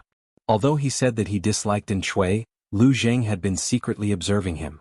Seeing that the successive setbacks had slowly worn away An Chui's edges and arrogance, Lu Zheng reluctantly agreed to become an official. As soon as he became an official, he did everything he could to help An Chui find a peaceful place to live. Half of Jiangzhou. Next, it was time to move steadily and further expand his power. An Chui was good in every aspect except for one thing that gave him a headache. His power was still too weak and his personnel structure was seriously biased. If he couldn't find someone to share his workload, Lu Zheng suspected that he would overwork himself to death. Zhongzhao Bianzhou. "Little Emperor, you've gone too far. Why don't we just rebel against him?" The man in the black robe slammed the short table heavily. The dull thud hit the hearts of the people present. Ever since the death of the former Empress Du, the emperor had become more and more obsessed with women. He had no interest in court affairs, even allowing relatives and eunuchs to kill loyal subjects. The aristocratic families watched coldly from the sidelines. At first, those involved were mostly commoner families and had little to do with their interests. Who knew that after 2 or 3 years, the eunuchs and relatives had become so powerful that they could shake the country. The 2 great powers worked together to deal with the aristocratic families, and even plotted several court coups in an attempt to seize power from them. The Nie family of Bianzhou could be considered a first-rate aristocratic family in Zhongzhou. They had a long history and were naturally the first to bear the brunt. Their political enemies were closing in, but they couldn't keep retreating. What's there to rebel about? This isn't as simple as eating and drinking. There are many implications. We can't act recklessly. If we continue to endure, are we just going to let those rootless eunuchs and peasants bully us? The other party didn't say anything. After a while, "This matter still needs to be discussed with father and the elders. Second brother, don't act rashly." The man called second brother frowned and swallowed his anger. He gritted his teeth and said, "All right, I understand. Because of the incompetent ruler and the demon empress, There were more and more uprisings in Zhongzhou. Until the coup of the eunuchs and relatives conspiring to kill the aristocratic families was exposed, Zhongzhou was no longer a country. The nobles supported by the aristocratic families revolted. Chapter 953. The world's situation was treacherous. Jiang Pingji didn't have the time to care about other families' affairs. She focused on guarding her own territory. After forcing the northern borderline soldiers to retreat, she ordered Fu Wang to hang the second prince on the city wall for 8 hours every day. The second prince hung a wooden plate around his neck with the words, "Prince of the Northern Borderline" written on it. Anyone who passed by the city gate could see the content on the wooden plate. She used this method to retaliate for the humiliation the Northern Borderline inflicted on Dongqing and Jiang Pingji. To prevent the second prince from freezing or dying of illness, Jiang Pingji prepared a doctor with excellent medical skills and enough clothes to keep him warm. "Don't worry, I will let you live well until the day I go to war." She felt that she had the potential to be a vicious supporting female character. The second prince struggled and cursed her in a hoarse voice. "Lu Shi, how dare you treat me like this? When the Northern Borderline army arrives, you will die a horrible death." "I don't know if I will die a horrible death, but you will definitely die a horrible death. If you have the guts, bite your tongue and commit suicide." Looking at the second prince's frightened eyes, he was the living embodiment of a male protagonist who was bullied by a vicious supporting female character. Jiang Pingji's heart was filled with malice. Bah! She couldn't be led astray by the streamer. For some reason, the streamer liked to pair up the scholars and generals under Jiang Pingji. He even wrote a lot of flirtatious jokes. She was bored and watched to kill time. The more she watched, the worse it got. She felt like she was poisoned. Every time she saw Fu Wang, Li Yun, Qiguan Rang, or Feng Zhen come closer, the jokes from the audience automatically appeared in her mind. The adults didn't escape. Even Feng Yi and Changxing, who were far away in Wanzhou, were not spared. However, Host V, don't make up stories about Zixiao. Do whatever you want. Look, she's a good lord who loves her subordinates. Jiang Pingji couldn't help but give herself a thumbs up. The streaming room was jubilant and relaxed, but reality was not optimistic. When the Northern Borderline received news of the second prince being captured and humiliated, the king was furious and the imperial court was shaken. "I don't have such an unfilial son. Get lost. Do you really think I don't know that all of you are coveting my throne?" Upon receiving the news, the king of the Northern Borderline was so angry that he fainted. He seemed to have aged a few years after he woke up.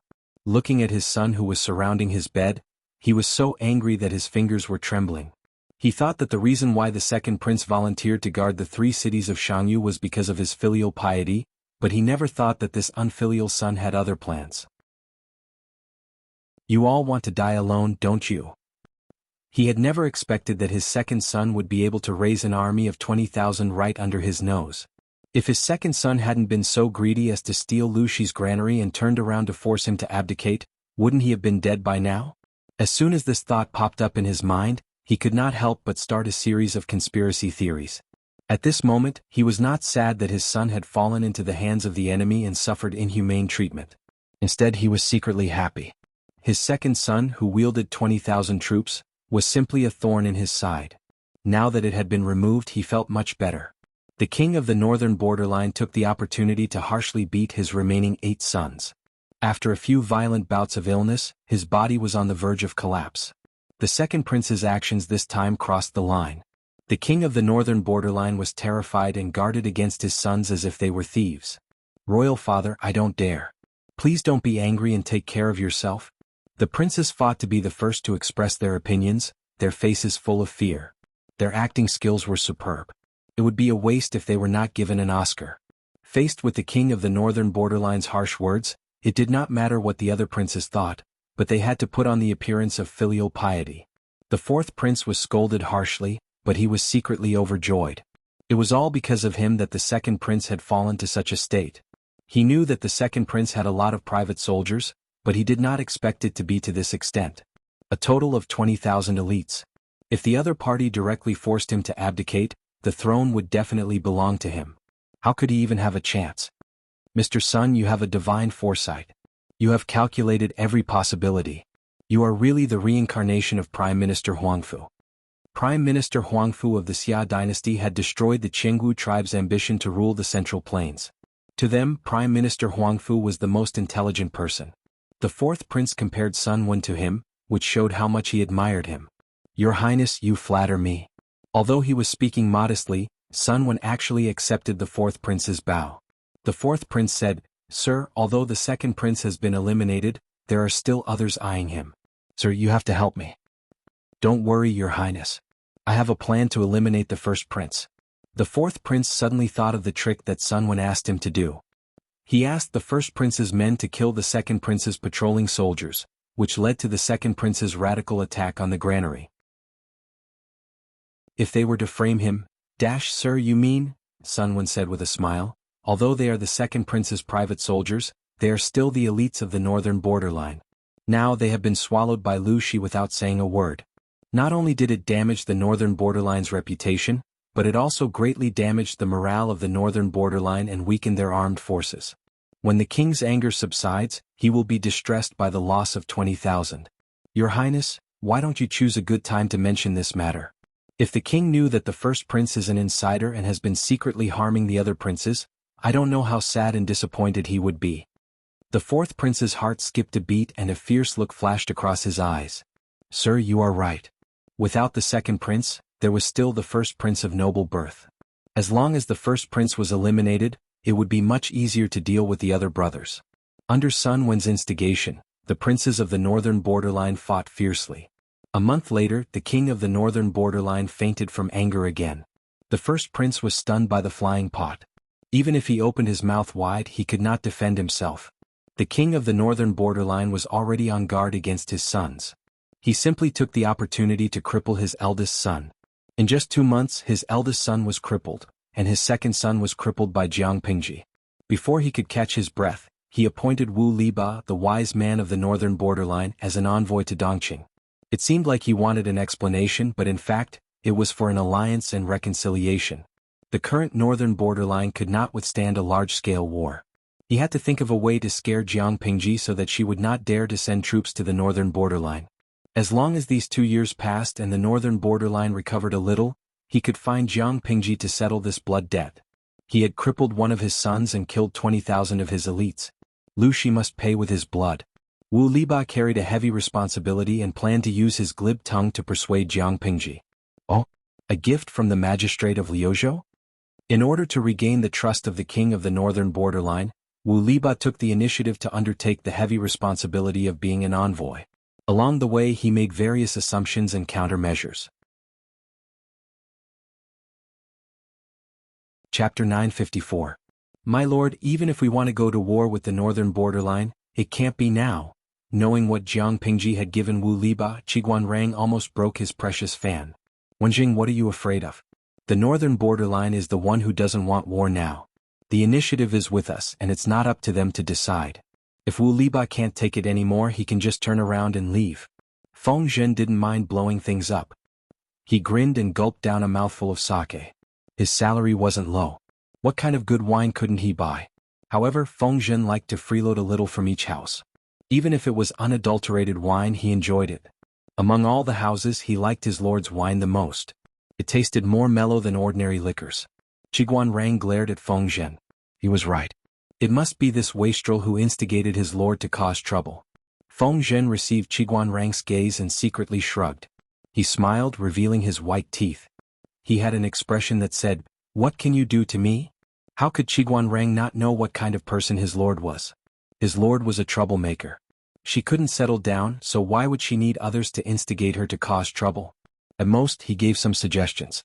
He could only be considered an accomplice. Jiang Pingji also helped Feng Zhen. She said, "They've been bullied by the northern borderline. They're just taking the opportunity to get back at them. Even if I give them 8 or 10, they'll still have to endure it, not to mention one." "Wenjing, do you think the wise man from the northern borderline can guess the meaning behind it?" With his lord's support, Feng Zhen proudly puffed out his chest. Qiguanrang was so angry that his molars were itching. It was one thing to instigate his lord to stir up trouble, but this wastrel was being arrogant? Qiguanrang's expression was gloomy. The audience laughed and made up stories about the two of them. Jiang Pingji was overjoyed. She secretly laughed until her stomach hurt. On the other side, Wu Liba couldn't laugh anymore. A gift from the governor of Liuzhou? When Wu Liba heard the news, he changed his mind. He was sure that Jiang Pingji had admitted defeat. She was using a gift to express her kindness. Wu Liba didn't show it on his face, but he smiled in his heart. He said, "Quickly present the gift." The gift was placed in a delicately shaped wooden box. There were exquisite and beautiful patterns around the box. It looked like a work of art. Seeing this, Wu Liba felt even more assured. He personally opened the box, and as soon as he lifted it a little, he smelled the stench of blood and decay. Wu Liba's expression changed. When he opened the lid and saw what was inside, his face turned ashen. Inside the mirror box was a set of exquisite glass headgear and a transparent bowl. Inside the bowl was a piece of rotten meat covered in coagulated blood. If it was a few years ago, such a set of glass headwear could be sold at the high price of hundreds of thousands of strings of coins in the northern borderline. Now, it was so widespread and cheap that one set was not enough. With Wu Liba's knowledge, the piece of meat in the transparent bowl was clearly a human tongue. Wu Liba was praised as the sage of the northern borderline. Naturally, there was nothing to criticize about his intelligence. In an instant he understood the meaning of the brocade box. Glass headwear? Everyone in the northern borderline knew that Wu Liba's wife was the young mistress of the northern borderline trading company. She loved to chase after luxury goods. A few years ago, when the colored glass of the heavenly palace appeared out of nowhere, Wu Liba's wife bought more than 10 sets. This act was talked about by the rich ladies of the northern borderline. Everyone thought that the colored glass of the heavenly palace was really expensive, but they didn't know that it was a scam. The Northern Borderline Trading Company Alliance and the rich ladies of the Northern Borderline were cheated of more than 20 million strings of coins by Gu Xan. Among them, Wu Liba's wife's family was the leader of the trading company. Because of this, they were unable to recover. Wu Liba lost the support of the Yu family, and his position in the Northern Borderline was greatly affected. Even Wu Liba's political enemy, Harun Cha, often used this to mock him. The dignified sage of the Northern Borderline was schemed against by a businessman. Wouldn't he laugh his head off?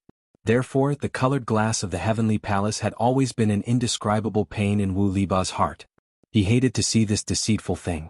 As for the tongue, if a person's tongue was cut off they couldn't speak. Wu Liba's visit to Dongqing was just to talk. Now he was hinting to him not to talk. Wasn't this a slap in the face? Of course this was not the end. "Lu Shi, I will return the humiliation you have suffered today double in the future," Wu Liba said with a serious expression. He waved his hand. "Take it out and throw it away." Wu Liba suppressed his anger. Just as he was about to calm the raging flames in his heart, he suddenly saw something else in the brocade box from the corner of his eye. "Wait. Come back." He used his fingers to pick up the piece of paper that was pressed under the tongue and carefully unfolded it. After reading it, his anger surged and his vision flickered. "I think your Prince Era is too noisy, so I specially sent it back, Lu Shi." This tongue actually belonged to the second prince. Wu Liba didn't have the time to care about the title Prince Era. He only wanted to know who the owner of this tongue was. "Push, push. How dare you humiliate us like this?" Wu Liba was so angry that his blood pressure soared. His cheeks were flushed red, then suddenly turned purple. Fortunately, Wu Liba's psychological endurance was strong. His vision flickered for a while and he actually recovered. "Guards?" Wu Liba panted heavily. His eyes were terrifyingly bloodshot. "According to my orders, send someone to prepare a generous gift, and send it back to Magistrate Lu. This fulfills the Central Plains custom of, courtesy demands reciprocity." If it wasn't for the bigger picture, Wu Liba also wanted to use disgusting methods to disgust Jiang Pingji. However, as Feng Zhen had said, the main battle power was in Jiang Pingji's hands. The northern borderline had to serve them well. It wasn't that the northern borderline couldn't afford to fight, but the price of starting a war now was too high. Jiang Pingji received the generous gift from Wu Liba. She smiled and squinted her eyes. She liked it when her enemies couldn't do anything to her. In the end, they still had to flatter her, indulge her, and tolerate her. Lao Siji Lianmeng, sigh.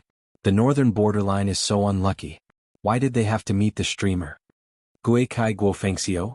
If this was in a novel, the streamer would definitely be the top villain boss? Pia Pia Wiang, that's really hopeless. How big does the halo of the main character have to be? How strong does the immortal body have to be to defeat the Demon King? Ilan Yugu, the halo? It has to be at least 100 million in diameter, right? Poor Wu Liba.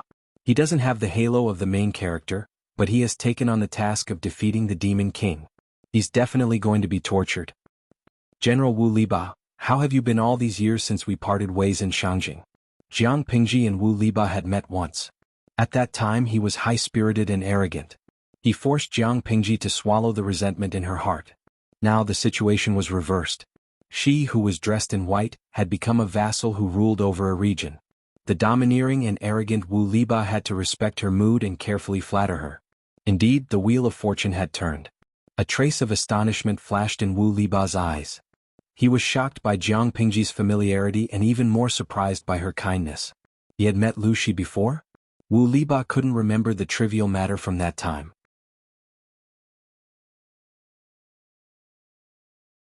Chapter 955.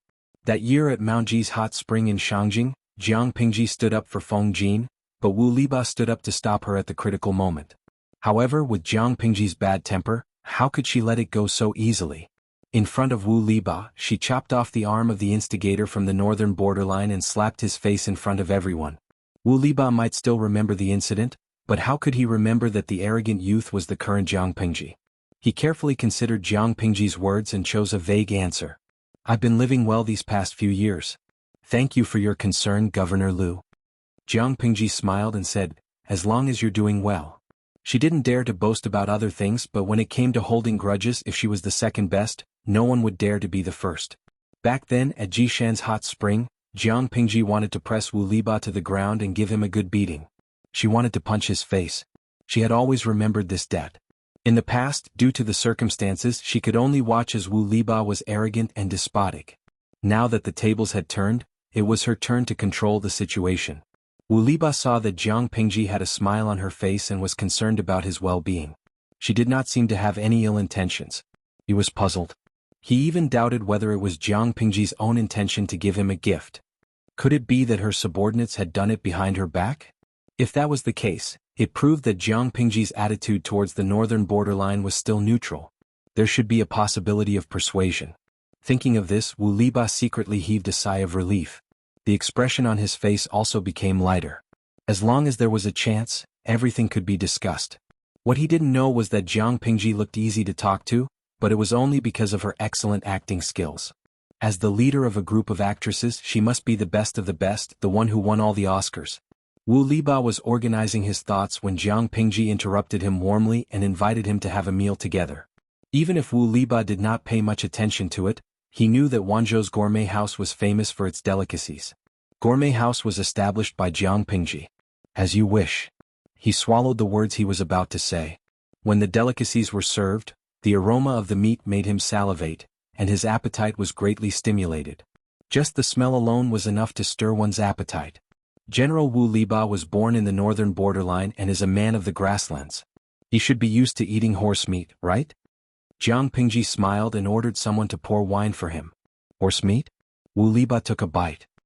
He did not know how the chef handled the meat, but it melted in his mouth, and the rich fragrance of the meat spread on the tip of his tongue. Even someone like Wu Liba, who did not care about his appetite, could not help but take a few more bites. It's a rare delicacy. Governor Lu, you're the lucky one. I'm afraid I don't have the fortune to enjoy it. It was indeed delicious. The meat was chewy and juicy.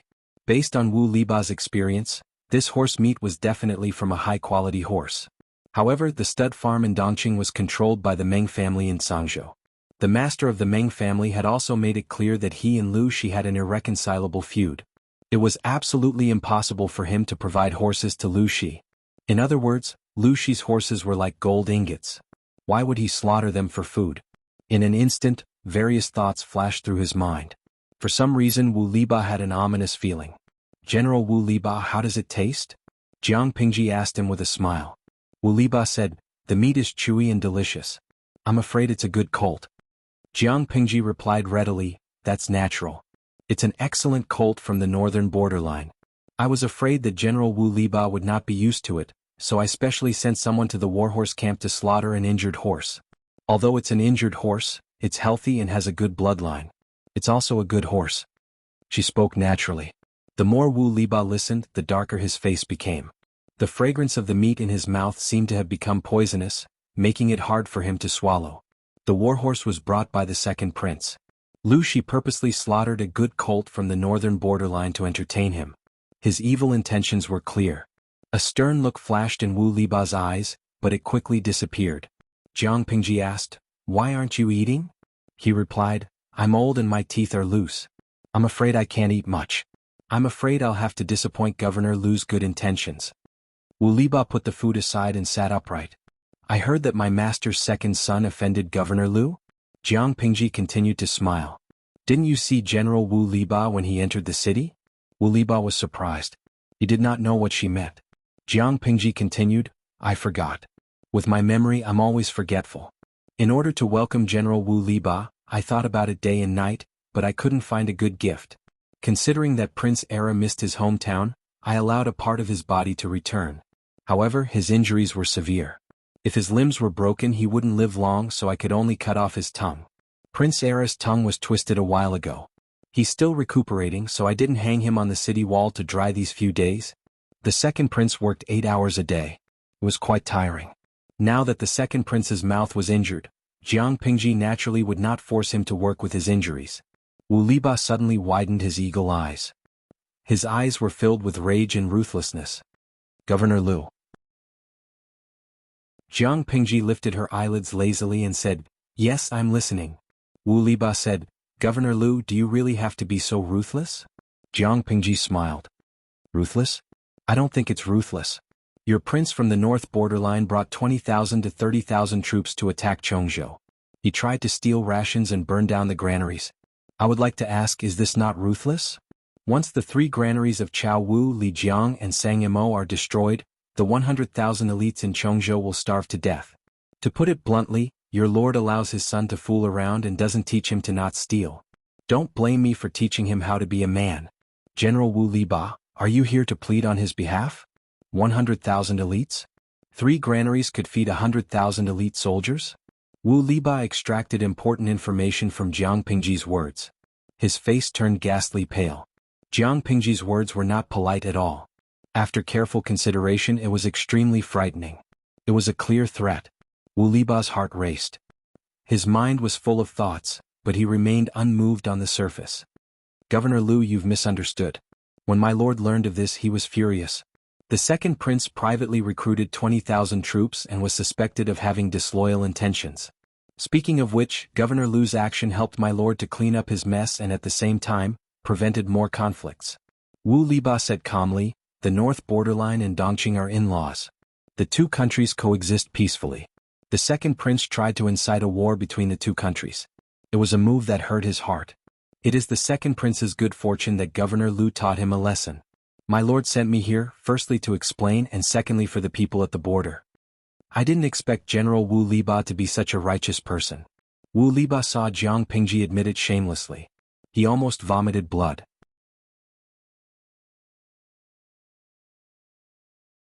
Chapter 956. You have to pay for what you've done. It hurts to slap yourself in the face. Today's single chapter was to explain what the author had posted 2 days ago. Of course, it had already been deleted to avoid causing a greater impact. Previously, Shitake had seen in the author's group chat that Bao Zi had plagiarized an idea starting with a W, and that it even involved an old history from several years ago. As for what old history it was, Shitake did not want to talk about it, for fear that it would only make things more troublesome. What he wanted to say was that it was Shirgu's fault for not seeking confirmation from the other party, Bao. Without seeing concrete evidence, she decided on the matter on her own. Of course, it was also because they didn't clear up the past. Shitake's inherent impression of Bao was in a negative state, and her preconceived judgment was wrong. On Monday the editor knocked on the mushroom, only then did he realize what a stupid thing he had done. According to the editor, a screenshot of an insignificant author like me having something to say is even more popular than the 2 parties involved arguing. I'm scared to death. Therefore Bao found Shitake and took out a screenshot of the evidence. The content of the screenshot was hard to say for fear of charging money for taking up too much space. With Shitake's 250 IQ he could prove Bao's innocence. His conclusion was that Shitake had been too impulsive and made a mistake. His body moved faster than his brain. Now he was sincerely apologizing for the content that the author had something to say, hoping to redeem the damage that his previous words had done to Bao. Also, the waters in your circle are too deep. In the future I will just be an onlooker. At the very least I will think before doing anything. Smiley-faced, Engel. Xianggu had originally intended to limit it to 400 words, but she didn't expect that the VIP would require at least 1,000 words. This put Xianggu in a difficult position. I'm afraid that not many readers will be able to read it if it's a public chapter. It won't make much of a difference if it's a standalone chapter. It's better to publish it in the VIP section so that more readers can read it. However, if he wrote 1,000 words and sent it out, he would feel like he was trying to scam people. Thus, he decided to make a small sum of money as compensation. Foreign, Zixiao, look at me. A familiar voice drifted into his ears, making him itch as if a feather was gently tickling his heart. Wei Xi struggled to open his eyes. The glaring sunlight made him frown uncomfortably. Before he could see his surroundings clearly, his cheeks felt moist. "Haha, are you still awake?" Changxing helped him wash his face. Wei Xi subconsciously raised his hand and touched his face. It was covered in sticky saliva. Before he could react, a fair and round face appeared in front of him. Changxing, who was more than 8 months old, could already babble. She held Wei Xi's face with both hands, opened her mouth and bit the tip of his nose.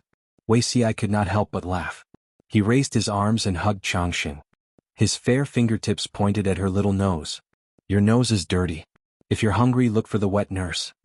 Changxing chuckled and stretched out her 2 snow-white arms towards Wei Xi restlessly. "Sigh. Children are full of energy and mischievous. They're too naughty," Jiang Pingji lamented. "Isn't it because my lord always indulges her? That's not good. It's precisely because Changxing is young that the lord has to educate him well." Jiang Pingji smiled. "Although I like children, I don't like to teach them." Wei Xi muttered to himself, "That's right, the lord herself likes to make a fuss. How can she raise the child? Don't raise a good-for-nothing second-generation ancestor. Fortunately, she has Zixiao. In the future you will be her tutor. Yes, you will be the only tutor." Wei Xi said disapprovingly, "How can this be? Xi's skills are not good enough. I'm afraid I won't be able to take on heavy responsibilities. Tutors and teachers are different. Other teachers teach knowledge, but you, as the tutor, teach her how to be a person." Wei Xi did not understand. Was there a difference? Of course there was. In the future Jiang dynasty, the current empress was called Hui Chang. As everyone knew, the empress of the royal family was single. As the times developed, the people in the royal family who were far away from the center of power and content with being a mascot, were constantly getting closer. As they got closer, there was more gossip. The people were very curious about one thing. The reporter asked, "It's said that the women of the royal family will get pregnant if they have feelings. Is this true?" Hui Chang said, "Reap what you sow?" "No, it's fake." The reporter asked, "So, in fact, there really are royal husbands?" Hui Chang said, "The title of royal husband is really. You must have read a lot of romance novels. Although there are no royal husbands in the royal family, there has always been a profession that has been passed down from generation to generation. Every emperor has a royal husband." The reporter asked, "What?" Hui Chang said, "Tutor of the crown princess." The people were shocked.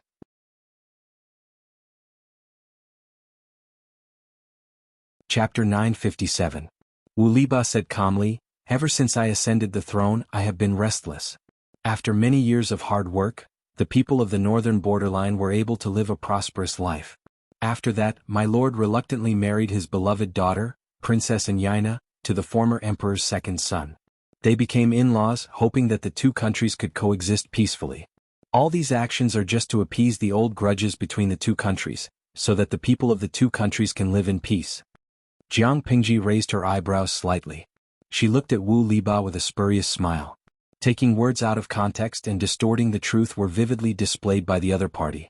In Wu Liba's mouth, the ambitious king of the northern borderline was not only a wise and brilliant ruler, but also an ambassador of peace. Wu Liba did not even have the slightest idea what kind of person his king was. "You're really good at distorting the truth. Don't you want any face at all?" Jiang Pingji did not speak, so Wu Liba continued, "My lord heard that the second prince used automatic troops and offended the borders of Chongzhou. He was worried day and night and could not sleep well. If war broke out, not only would the people of the northern borderline suffer, the people of Chongzhou would also have to leave their homes and become homeless. My lord thought of this matter and took pity on the suffering of the common people of the 2 places. He specially sent an envoy, hoping to clear up the misunderstanding and restore friendship." Wu Liba spoke in a righteous and awe-inspiring manner. The viewers in the live streaming room were so angry that they wanted to explode on the spot. "Hang you, other things aside, Wu Liba's shamelessness is on par with our streamer. Meng Pang Bao Bao, Bullsh asterisk T. My streamer is shameless, that's called cunning and wise. Wu Liba is shameless, that's really shameless. Huang Xiao Yao's Wiguren, what a typical liar. Doesn't this old man's conscience hurt? Didn't he know how the people in the 3 cities of Shangyu had been living over the past few years? Didn't the streamer say that because the 3 cities of Shangyu are located at the border of the 2 countries, their trade is good and they are one of the few prosperous cities in Chongzhou? Ever since it was robbed by those bastards from the northern borderline, he couldn't see what it had become. Jiang Pingji had used the 3 cities of Shangyu as a military stronghold and a springboard to attack the northern borderline. It was not only because of strategic military considerations, but also because the 3 cities had been severely damaged. If it were to be developed again, it was unknown how much effort, manpower and financial resources would be needed. The 3 cities were basically 3 wastelands that harbored evil and accommodated the bandits and criminals of the northern border. Wasn't it the northern borderline's fault that the originally prosperous city had turned into such a ghastly state? Gu Mingming, that's right, Wu Liba is really disgusting. Let me make an analogy. It's as ironic as the Japanese who massacred the Chinese people during the war holding the World Peace Prize trophy. Anyone had the right to say that, but not Wu Liba, the barbarian from the northern borderline. Jiao Ting, who asked Wu Liba to be the envoy sent by the northern borderline. Of course he had to put gold on his face. Could it be that he had to tell the truth and admit that the king of the northern borderline was a bloodthirsty and warlike butcher? It was like a Japanese saying that he was a Japanese. It was impossible. Jiang Pingji raised her eyelids lazily and sneered. Become friends again? That's right. I hope that Lu Prefecture Magistrate will refrain from fighting for the sake of the people of the 2 regions. Wu Liba tried to appeal to his emotions. Wu Liba had learned from the Han culture of the Central Plains and liked to use peaceful means before resorting to force. It would be best if he could make Jiang Pingji agree to form an alliance by using her feelings. If the other party refused a toast only to be forced to drink a forfeit and refused to agree, Wu Liba had other ways to deal with it. Jiang Pingji laughed involuntarily. What if I'm not willing? No matter how extravagant General Wu Liba's words were, the 3 cities of Shangyu had been in the hands of the Northern Army for nearly 20 years, and countless Han people had died. Was this the peace that the Northern Army's king had hoped for? I'm afraid it's hard to convince him. Wu Liba's expression did not change, but his eyes became sharper. He said, although I live in the northern border, I know that the Lu Prefecture overseer once gathered with the other 22 feudal vassals at the Huang River to form an alliance. Since then, the feudal vassals of Dongqing had been independent and only cared about their own interests. Does the governor of Liuzhou know that it is lonely at the top? Now that you are in a high position, who knows how many pairs of eyes are staring at you in the dark? This is a situation where tigers and wolves are surrounding you. If you let your emotions get the better of you and start a war between the 2 sides, no matter if Lu Prefecture's magistrate wins or loses, his vitality will be greatly damaged. When the sandpiper and the clam fight, the one who benefits in the end is the fisherman. Ceremony did not work, so they could only use troops. Wu Liba explained the key benefits and tried to persuade Jiang Pingji. He wasn't spouting nonsense. Jiang Pingji was the most powerful feudal vassal in Dongqing. If she started a war with the northern border, regardless of the outcome, her vitality would be greatly damaged. By then, who knew how many forces would bully her? If the enemy took advantage of the stalemate between her and the northern border and directly sent troops to attack both sides, what would happen? Lao Siji Lianming, what Wu Liba said makes some sense, but did he forget something? Jiang Pingji laughed and said, General Wu Liba, have you heard of a certain saying of the Han people? What saying? Those who are not of our race will surely have a different heart. Wu Liba's face suddenly turned green. Jiang Pingji sneered and said, if I start a war with the northern border, regardless of the outcome, my name will surely go down in history. Among the feudal vassals, as long as they have a bit of courage and don't want to go down in history, who would dare to take advantage of the situation? How can this be understood by the uncivilized barbarians of the wilderness? She mocked Wu Liba as an uncivilized barbarian in front of him. This humiliation was undoubtedly a harsh slap to the other party's face. It was intolerable. Lu Shi, Wu Liba slammed the table and stood up. His entire face had turned green. He could see that Jiang Pingji was determined to start a war. She was just toying with him. Wu Liba had been famous for a long time. When had he ever suffered such humiliation? The guards who heard the commotion swarmed in. One group stood in front of Jiang Pingji, separating her and Wu Liba. The other group surrounded Wu Liba. Jiang Pingji said, I can hear you. You don't have to be so loud. I forgot to mention that we don't have the habit of not killing envoys in a war between two armies. General Wu Liba, please take it easy. If you really provoke me, you won't be able to return alive. After finishing her words, Jiang Pingji sneered and left. Wu Liba's mood had gone through ups and downs. He seemed to have aged a lot. Of course, Jiang Pingji didn't kill him. Instead, she packed him and the people he brought with him and threw them out. I'm afraid the war at the beginning of spring is unavoidable. What? Is there anything in this world that you, Feng Longzi, are afraid of? Feng Zhen laughed. The time, place and people are all present. Of course I'm not afraid. On the contrary, if I miss this opportunity, I'm afraid I'll become a sinner for all eternity. The Central Plains was divided. The foreign tribes were becoming more and more of a threat to the Han family. If they didn't take the opportunity to completely subdue them when they made a comeback, it would be hell for the human world. Qiguan Rang waved his feather fan lightly and smiled. That's what I was thinking. Wu Liba was chased away by Jiang Pingji. The royal court of the northern borderline was furious. The king of the northern borderline was so angry that he almost had a stroke. Lu Shi doesn't know what's good for him. I'll let him know what's good for him. Sun Wen calculated the amount of hanshi powder that the king had recently consumed and the frequency of his rage. He felt that he could still put in more effort.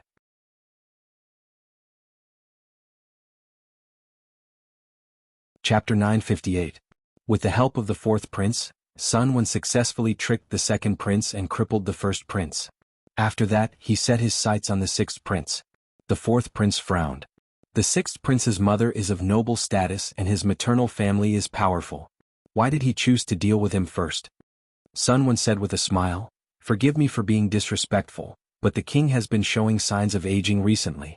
His anger has caused his health to deteriorate. If anything were to happen to him, the sixth prince could use the power of his mother's clan to ascend the throne.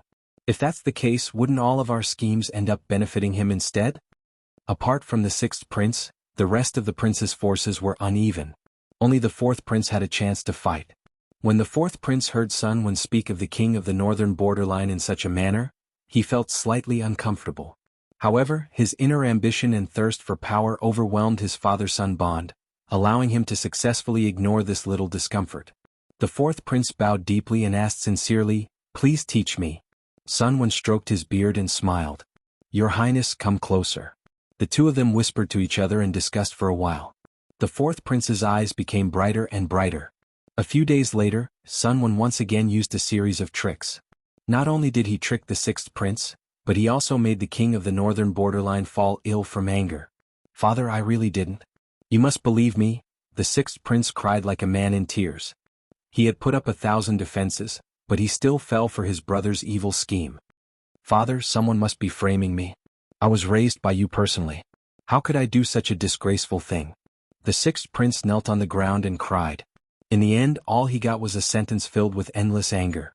Get lost. Not only did the king of the northern borderline not calm down, he was so angry that he wanted to kill his son. There was no other reason. This son actually took advantage of the time when he was sick and bedridden to hug his beloved beauty and clap for love on the ground.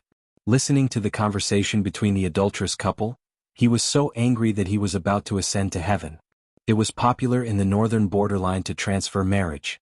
It referred to the marriage of a woman to her husband's brother, uncle, nephew, or the son of her husband with another woman after the death of her husband.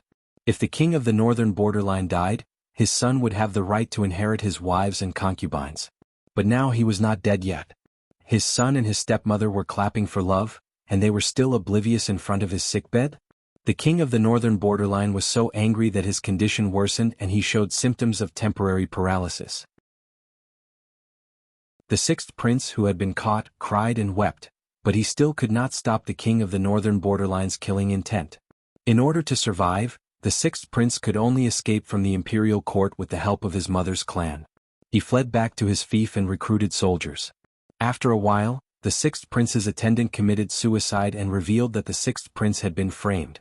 After a series of messy investigations, the seventh and eighth princes turned out to be the masterminds.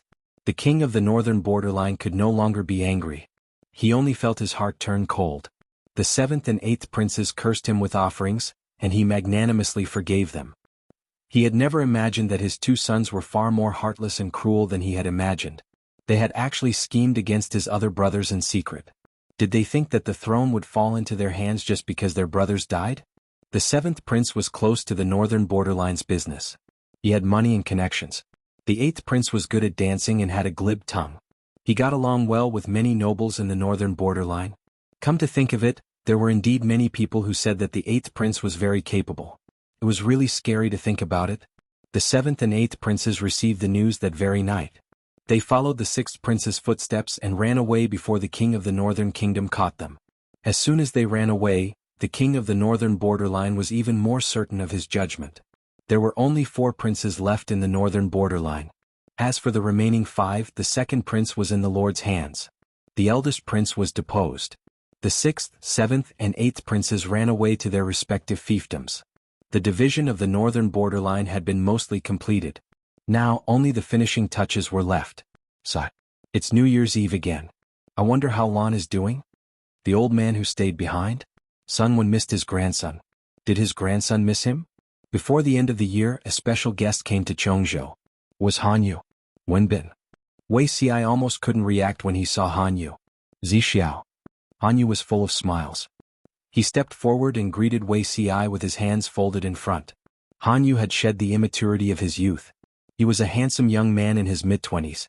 He wore a high hat and a wide belt. Wei Xiai and Hanyu were both disciples of Master Yuanjing.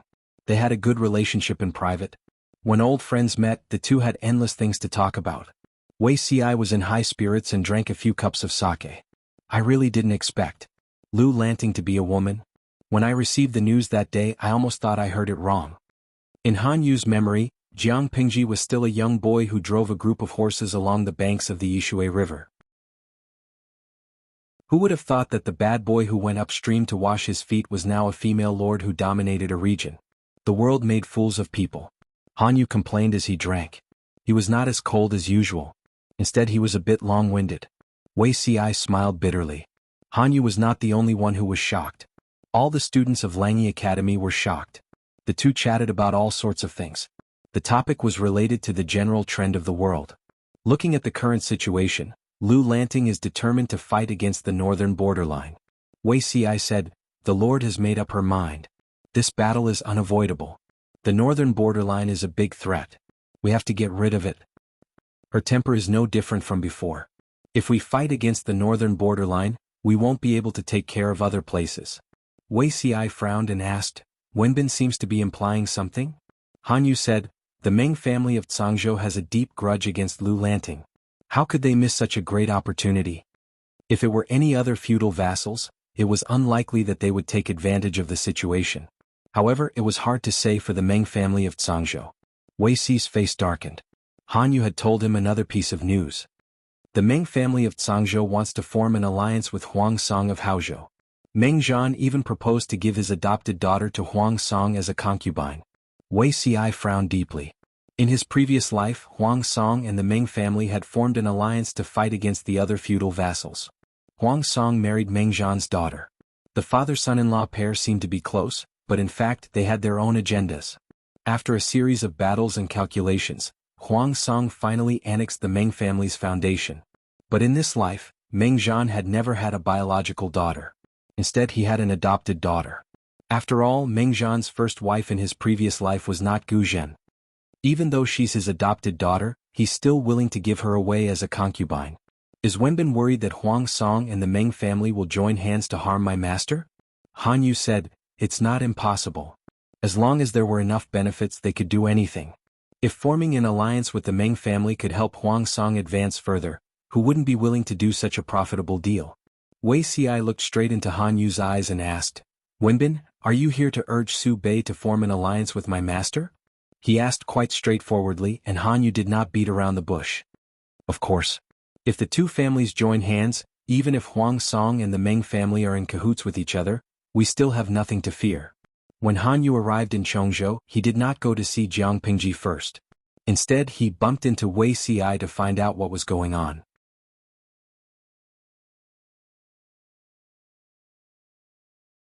Chapter 959. Huang Bogeo, I'll say it here today. If you let that Meng woman enter the mansion or even touch a finger of hers, then the fate between us as husband and wife will end. From now on, the bridge is the bridge, the road is the road, you and I have nothing to do with each other. Lady Qi pulled out the dagger at her waist and stabbed it into the table. Huang Song was so frightened that he knelt on the ground and didn't dare to move. The more he acted like this, the more sad and uncomfortable Lady Qi was, and tears welled up in her eyes. Madam, if you have something to say, let's talk it out. Don't draw your knife so easily." Huang Song felt a headache coming on. Looking at the shiny blade, he didn't dare to provoke Lady Qi. "If you have something to say, then of course we should talk it out. But now, I have nothing to say to you." Lady Qi looked at Huang Song with slightly red eyes. Back then, because she liked him, she didn't mind his background and insisted on marrying him. Now that Huang Song was the prefecture overseer of Haozhou, he was much more powerful than her family. Even so, Lady Qi still had her own pride and persistence. The person she loved was Huang Song, who completely belonged to her. This Huang Song was her husband and the father of her child. If this person had a new lover and took another woman as a concubine, she would rather bear the pain and abandon him than share him with others. "Madam, you can't just let this matter go. What do you think? All men in the world are like that." "I'm the same." Madame Qi frowned and said angrily, "What are you? You are also an ordinary man. Do you want to have a group of concubines?" Huang Song was most afraid of this madam. He loved her and feared her at the same time. Seeing that she was angry, he quickly knelt behind her and massaged her shoulders and back. "Madam, I didn't say that I must have a second woman, but it doesn't matter if I have one in name. Otherwise, the reputation of being a henpecked husband will spread. How bad it will be. I promise not to hurt that woman. Madam, do you still not believe me?" Huang Song was speaking from the bottom of his heart. Before the Mengs proposed to send his adopted daughter, he had never thought of taking a concubine. He didn't even dare to look at the beauties that his subordinates offered him. The reason why he came up with the idea of taking a concubine was that it was profitable to cooperate with the Mengs. Wasn't it just an extra set of bowls and chopsticks and a courtyard for a woman to live in? How big of a deal was that? If he could take this opportunity to form an alliance with the Meng family, Huang Songshao had been longing for the Meng's horse farm in Sangzhou for a long time. He had never imagined that his wife would be so angry that she would even bring up the matter of separation. Huang Song was so frightened that his legs went soft. "Ha, I believe you." Huang Song's face lit up. Lady Qi sneered and added, "But I don't believe you." Huang Song was dumbfounded. "Madam, what do you mean?" Madame Qi continued to sneer. "If you want to take in a concubine, then can I raise a gigolo?" Huang Song said, "Madam, how can this be the same?" Madame Qi said angrily. She held the dagger to Huang Song's nose and roared, "How can it be different? Do you think I, Qi Chaolan, can't do what you, Uncle Huang, did? Lu Shi was able to become a marquis as a woman, and I have 3,000 elites under my command. Can't I do the same and start from scratch? When I become a marquis, why can't I have 3 husbands and 4 maids and keep a house full of gigolos? Huang Bogeo, I have the support of my maternal brothers and I have a famous master. I have learned the art of war from my father since I was a child. If it weren't for the limitation of being a woman, I would have joined the army by now. Do you really think that I am a woman guarding my own backyard? Do you think I can do it or not?" Madame Qi's aura instantly soared to 2.8 meters. Huang Song sat obediently on his knees. "Madam, I really didn't mean to touch that woman. I just wanted to take this opportunity to test the Meng family. They hold the lifeline of the horse farm. It's really for official business and there's no love between a man and a woman." Huang Song hoped to persuade her with reason and emotion, but Madame Qi was very emotional and clear-headed, so she was not moved at all. She said mockingly, "Hearing you say that, you sound very aggrieved?" Huang Song said, I dare not. I'm not aggrieved. My husband is a man of indomitable spirit, not a cocky rabbit." Huang Song's face was livid as if he was constipated. He smiled bitterly and said, "Madam, why do you say that? For the sake of the Meng family's interests, you have to reluctantly marry a woman from the Meng family. Isn't this a shady business of selling yourself?"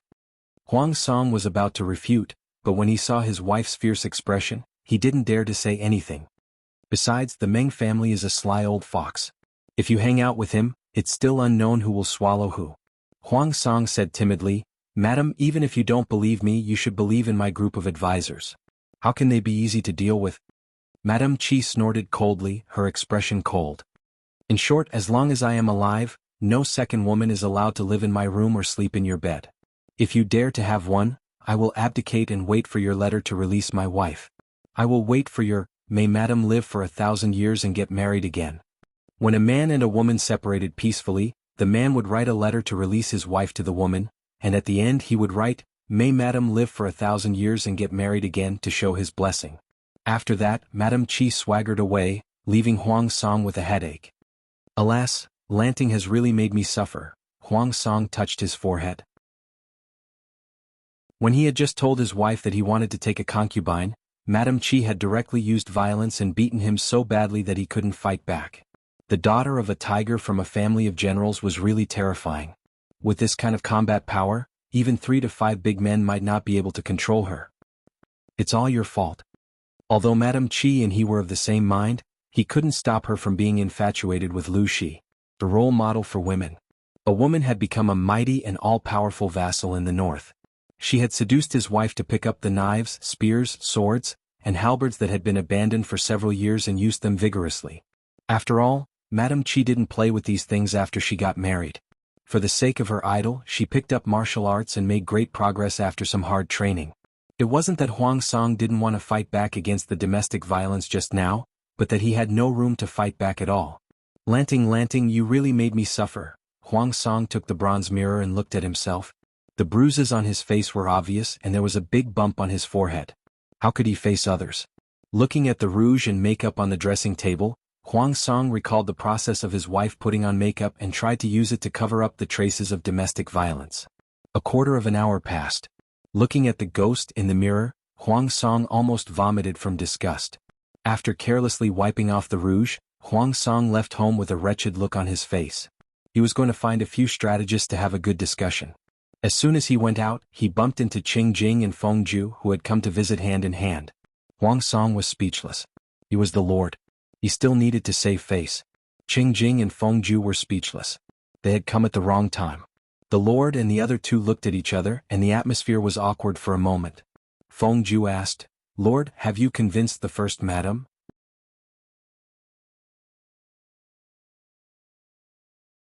Chapter 960.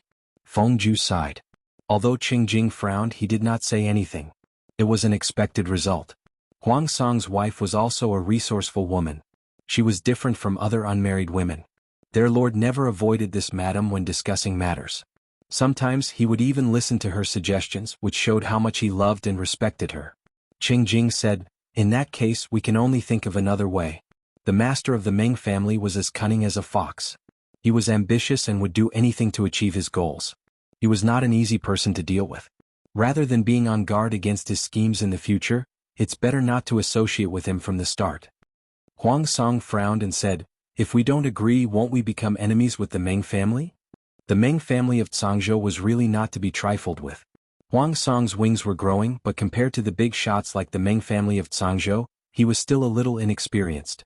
If the two sides were to form an alliance, Huang Song would have to bear a certain amount of risk, but the benefits would definitely be great. If they rejected the alliance, it would be equivalent to pushing the Meng family into a position of opposition, creating an enemy for no reason. Now he could only listen to what his two trusted advisors had to say.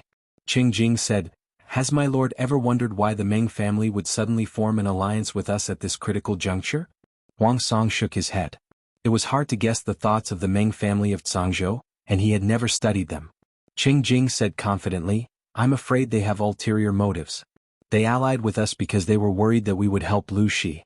In fact, he even hopes to use our military strength to restrain Lu Shi's main force. If that's the case, the Meng family is not a match for us. Huang Song was stunned. What does this have to do with Lanting? The Meng clan wants to destroy Lu Shi, Feng Ju reminded him. If the Mengs wanted to destroy Jiang Pingji, when would be the best time? Of course, it was when the war between her and the northern borderline was at a stalemate and she didn't have the spare energy to watch over the rear. Huang Song frowned and said angrily, how dare the Meng family do this? Wouldn't I become a traitor who betrayed the righteousness of the nation? Qing Jing said coldly, the Mengs secretly sold Maris to the northern borderline. He even did such a thing. Why would he be afraid of being charged? Huang Song thought about it, took a deep breath and made a decision. If that's the case, there's no need to consider forming an alliance with the Meng family. He had a premonition that his friendship with Jiang Pingji wouldn't last long. Sooner or later they would have to fight each other. War was war and righteousness was righteousness. You would never help a tyrant do evil. Feng Ju smiled. Although we can't ally with the Meng family, we can ally with Lu Shi and fight them together. Huang Song said with a bitter face, Lanting can't even take care of herself. Just the northern borderline is enough to make her anxious. Qing Jing said confidently, Jing and Huaijie mean that we will help Lu Shi delay the Mengs. Once she has settled the northern borderline, we will destroy the Mengs. Huang Song was speechless.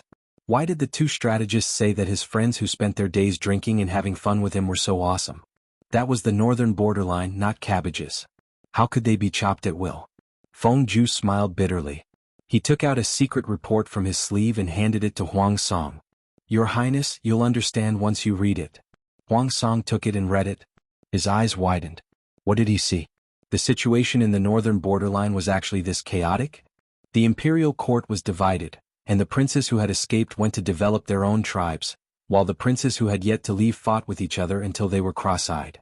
It was taboo to split up within a force, not to mention a nomadic tribe like the three tribes of the northern borderline. The regime of the northern borderline used the imperial court as a link to connect the forces of the various tribes, twisting countless ropes into one. Only then did they gather a terrifying combat power. If all the tribes were divided, their combat power would be greatly reduced. This is an unlucky year for the northern borderline. First came the horse plague, then came the civil strife.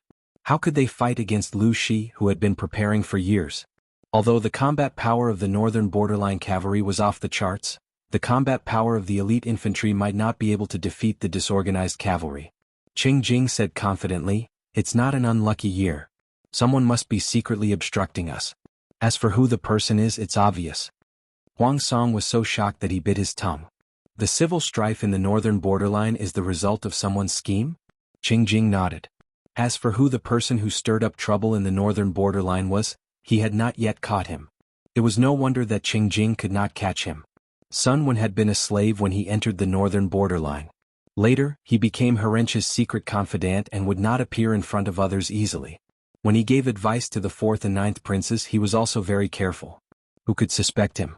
Some people in the northern borderline also realized that there was something wrong with the atmosphere recently, but Sun Wen was too cautious. They could not catch him by the tail. Huang Song sighed. If there's really someone, it must be someone from Lanting. The person who benefited the most from tormenting the northern borderline at this critical juncture was Jiang Pingji. I'm also relieved to ally with Lanting. Compared to the Mengs, Jiang Pingji made Huang Song feel more at ease. Although Jiang Pingji was a little deceitful, she was also a person who paid attention to morality. She would not casually stab her allies in the back. Even if she did, she would inform them before doing so. Sigh. I can finally answer to Madam. After talking about business, Huang Song heaved a long sigh of relief. He could not help but complain to his strategist. This woman is really not to be provoked. After this incident, even if Huang Song was given 10 times the courage, he would not dare to mention the word, take in a concubine. He added, especially a woman who knows martial arts. Feng Ju could not help but laugh. He said, My lord, you should go back and comfort the first madam. The grape trellis at home had collapsed. Why didn't he quickly help it up? Huang Song walked briskly to coax his wife. He threw out all kinds of sweet nothings and begged his wife for mercy while holding the 2 children. Only then did Madame Chi's heart recover and her anger turned into joy again. On the other side, the 2 strategists were also surprised by their mistress's temper. Feng Ju turned his head and said to his wife, My lord has taken in a concubine, and your mansion is about to be overturned. This wife was not chosen by the Fangs. It was Huang Song's wife who acted as his matchmaker. After their marriage, the 2 of them got along well. Chalan's temper has always been so unyielding. It's not surprising. Lady Feng Ju's appearance was not outstanding, but her temperament was extremely gentle. She could be said to be synonymous with gentleness and virtuousness. Fortunately, there is Lu Shi. Without him, I'm afraid the Lord will be laughed at. For a man, henpecked was not a good reputation. Even without this person, Chaolan will still make trouble. In the end, it will most likely be a peaceful separation. Too many men used ambition as an excuse to let women down. Some women would endure it and some would rather die than live in dishonor. Chi Chaolan was the latter. It was not that she was stupid. On the contrary, Lady Chi was too smart. If you took in a concubine once, there would be a second time. Every time you took in a concubine, you would make trouble and compromise. Sooner or later, the sweetness between husband and wife would be worn away, and they would eventually become bitter couples.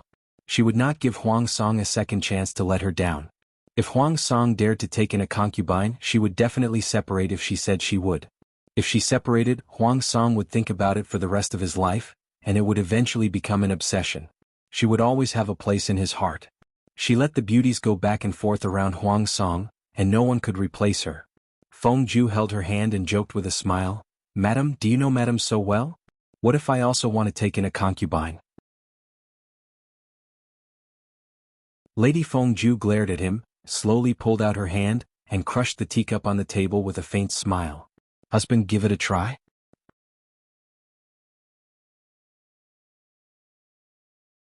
Chapter 961. The alliance between the Lu, Su and Huang families not only made the feudal lords and forces in Dongqing uneasy, but the northern borderline was also in turmoil. Other than external factors, the internal affairs of the northern borderline were also full of hidden dangers. First, the 9 princes of the northern borderline plotted against each other, then the king of the northern borderline's health deteriorated, like a river declining day by day.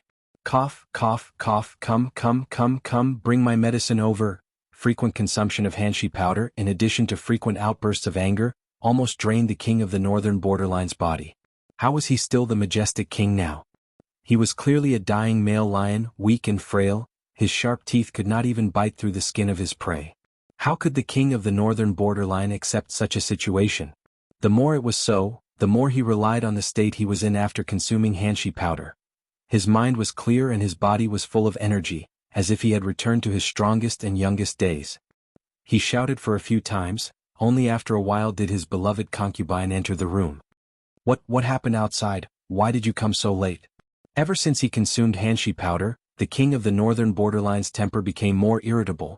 He would vent his anger by killing the slaves when he was unhappy. He raised his hand and waved the tray, fiercely pinching his beloved concubine's wrist. His eyes were wide open, his heavy breathing came out from his nostrils onto his beloved concubine's face. "Spare me, my king. Spare me, my king." The beloved concubine begged pitifully. "Tell me." The king of the northern borderline held on for a while.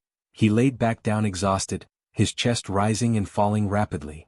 "Tell me." The beloved concubine seemed to be used to the king's violent temper. She knelt on the ground to clean up the remains and changed a new set of medicine. After consuming large amounts of hanshi powder, the king of the northern borderline was immersed in a wonderful state. A carefree yet sly smile appeared on his face. The beloved concubine at the side saw the situation. She only shivered as if she fell into an ice cellar. She watched for a while until the king's chest calmed down, then she carried the tray and retreated. The moment she left the main tent, her waist was suddenly tightened. Before she could scream, her mouth was covered by someone. The beloved concubine blushed. Ninth Highness, not here?" The king of the northern borderline's beloved concubine reminded him. "Ninth Highness, do you still remember the 6th prince?" The king of northern borderline's favorite concubine reminded him. "Your Highness, do you still remember the 6th prince?" When the 9th prince heard about the 6th prince, he immediately lost interest and pushed the woman away with an ashen face. It's really unlucky to mention 6th brother at this time. The 6th prince thought that the king of the northern borderline was seriously ill and the throne would fall on his head. So he held the king's beloved concubine and did whatever he wanted in front of the bed. He didn't expect that the king of the northern borderline would wake up at this time and fiercely attack the 6th prince, almost killing him. Learn from the mistakes of others and learn from the mistakes of others. The 9th prince could not fall into the same trap. It's better to be safe than sorry. We still have a long way to go. There's no need to rush.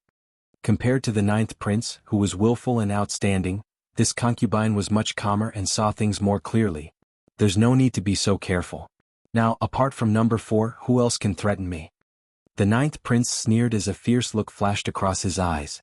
Fourth sister, do you really think that Sun Wen is doing his best to help you? He and Herencha are both my people. He's just using you as a target to sweep away the enemies on the surface.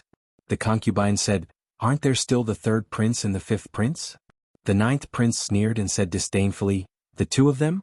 Although they share the same mother, they don't get along and have been fighting ever since they were young. The 3rd prince was also unlucky. This person studied under Wu Liba. Logically speaking, he shouldn't be in such a miserable state. Unfortunately, he had a traitorous younger brother, the fifth prince. The death of Zhang Ying dragged the third prince down and his reputation in the court plummeted. In order to prevent losses, the third prince could only lay low and plan for the future. However, the fifth prince was unwilling. He caught the other and bit him, treating his brother from the same mother as if he was his father's murderer. The two brothers fought so fiercely.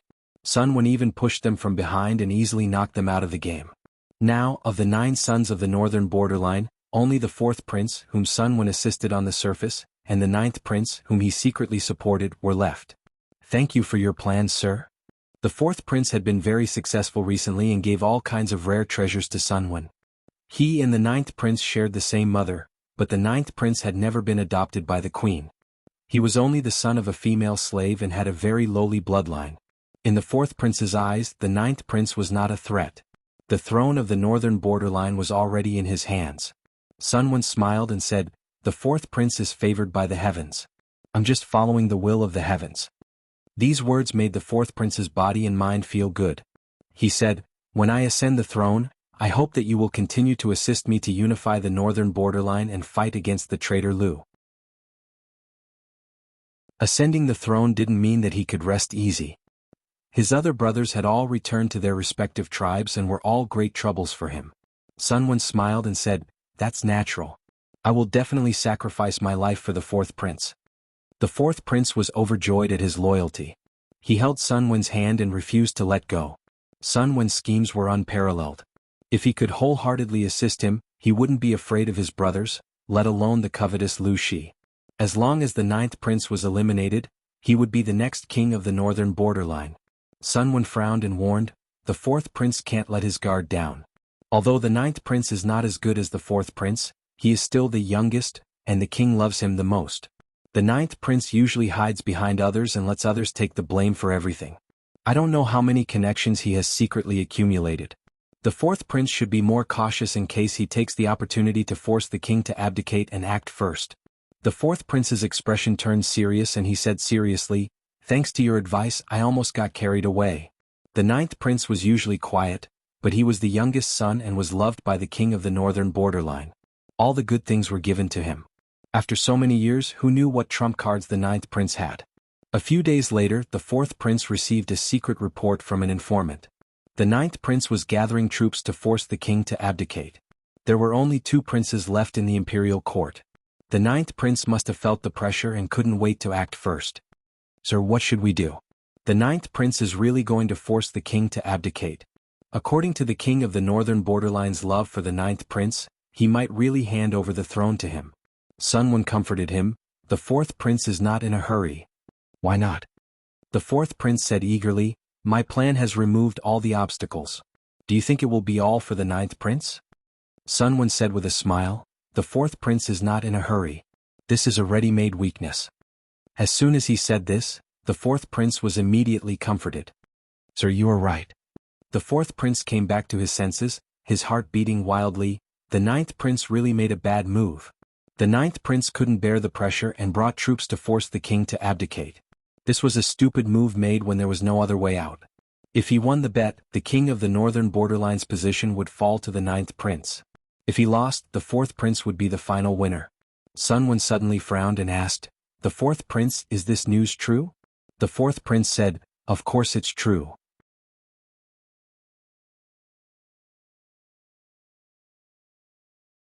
Chapter 962. Night fell, and the breeze on the grassland brought with it a bone-chilling temperature, like fine knives scratching people's faces. Tonight's atmosphere was particularly heavy, and almost every patrolling guard's face was tense. In the middle of the night, the Imperial Guards changed shifts again. This time they were all new faces. The fourth prince wore a full suit of armor with a big knife hanging at his waist. He looked like the king of the northern borderline. Dressed like this, he looked majestic like a lion patrolling its territory. "Has everything been arranged?" He asked his confidant patiently again, "What time is it now?" The confidant said, "It's just midnight, and there's still a quarter of an hour before the 9th prince's appointed time." A quarter of an hour? The fourth prince felt that every second was like a year. Seeing that his long-cherished wish was about to be fulfilled, he couldn't even wait for a quarter of an hour. "Check everywhere again. We must make sure that nothing goes wrong." He paced back and forth and seemed to think of something. He called his subordinate back. "Where's Mr. Sun?" At such an important moment he hoped that someone would witness it with him. If someone was there he would feel more at ease. In the fourth prince's mind, this strategist who played with the political situation of the northern borderline was miles ahead of the wise men of the northern borderline. The confidant said, "Mr. Sun said that he was old and couldn't bear to see blood, so he went back." After hearing this, the fourth prince's mouth twitched. He didn't know what to do with Sunwon. He forgot that Sunwon was a weak scholar who couldn't carry anything with his hands or shoulders. If a bloody battle broke out later, no one could guarantee his safety if he stayed here as a scholar, so it was better that he didn't come. Let him be. Anyway, the general situation had been decided. It didn't matter whether Sunwon was there or not. The fourth prince was a suspicious person, so he couldn't help but go to the king's tent to see that the king of the northern borderline was still in bed. Time passed and it was finally the appointed time. The fourth prince's heart beat like a drum and he became more and more nervous. However, why was there no one? Several confidants came to report that all the checkpoints were guarded by their own people, but they didn't see the ninth prince's people at all. What was going on? This ninth prince, did he have too much fun with his wife so he was late? The fourth prince murmured to himself. He didn't dare to slack off. He ordered his men to guard the various checkpoints. He couldn't let his guard down. After the appointed time, the people who had been highly nervous gradually felt tired. The fourth prince clenched and unclenched his fists. Finally he could not help but want to get up. He hadn't even taken 2 steps when he faintly heard the sounds of killing. His eyes widened in joy. However, before the smile on his face faded, dozens of his subordinates rushed in, covered in blood. The one leading them was his trusted aide. "Your Highness, we've been tricked, let's go." His confidant's words made the fourth prince's heart skip a beat, and an ominous premonition filled the air. "Wait, what do you mean?" The fourth prince supported his trusted subordinate subconsciously. The special rattan armor on the man's body had been cut by the sharp blade. His flesh was exposed and blood was flowing out. He said emotionally, "What do you mean by, we've been tricked?" The confidant raised his hand and tied a piece of cloth around his waist to stop the wound. The guards who rushed in from the outside firmly protected the fourth prince. Just as his subordinate was about to explain, the shouts were getting closer and closer. The fourth prince saw that his private army, which he had carefully trained, was losing ground. As they retreated, they left behind several corpses. The enemies outside were menacing, and the fourth prince could only lead his men to fight and retreat, until they were near the king's tent. The fourth prince's confidant was a man from the northern frontier. His face was stained with blood, and his eyes were slightly red, almost crying. "Your Highness, there's no coercion at all, we've been tricked." Even a fool could see that something was wrong, not to mention that the fourth prince was not a fool at all. "There's no coercion. If there's no coercion, if the ninth prince had not coerced him, then he would have used his power to transfer the guards of the king's tent and replace them with his own people. Wouldn't that be?" After a fierce battle, the fourth prince's thousands of elites were killed by 80%, and the rest were also defeated soldiers.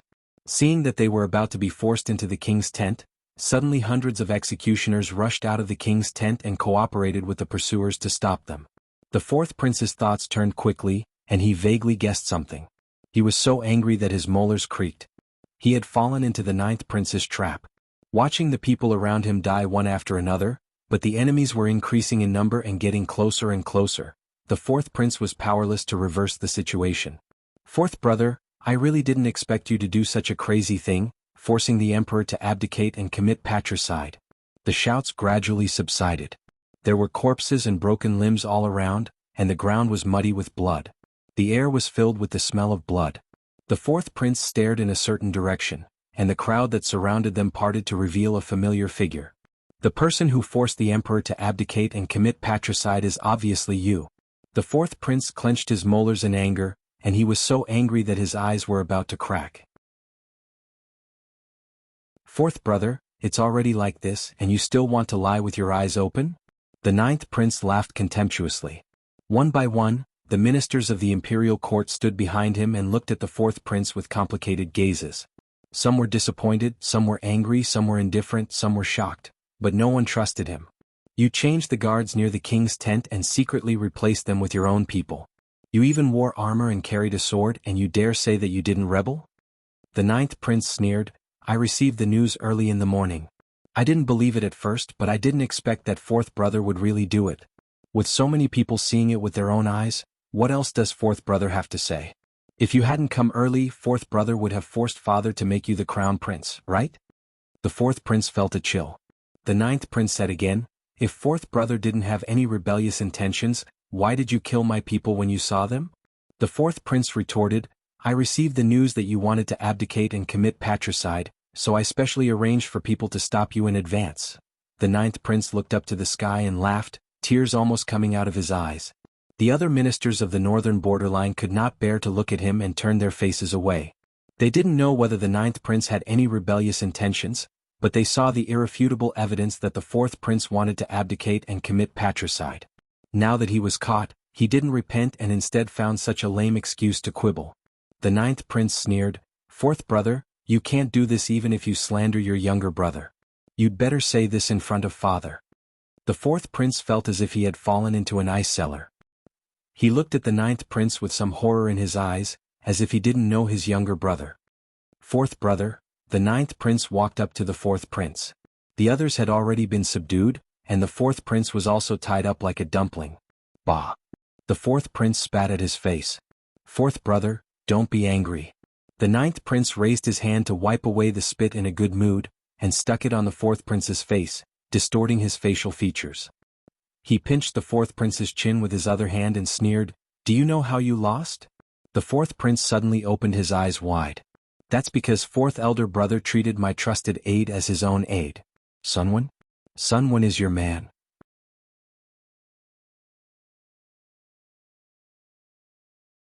Chapter 963.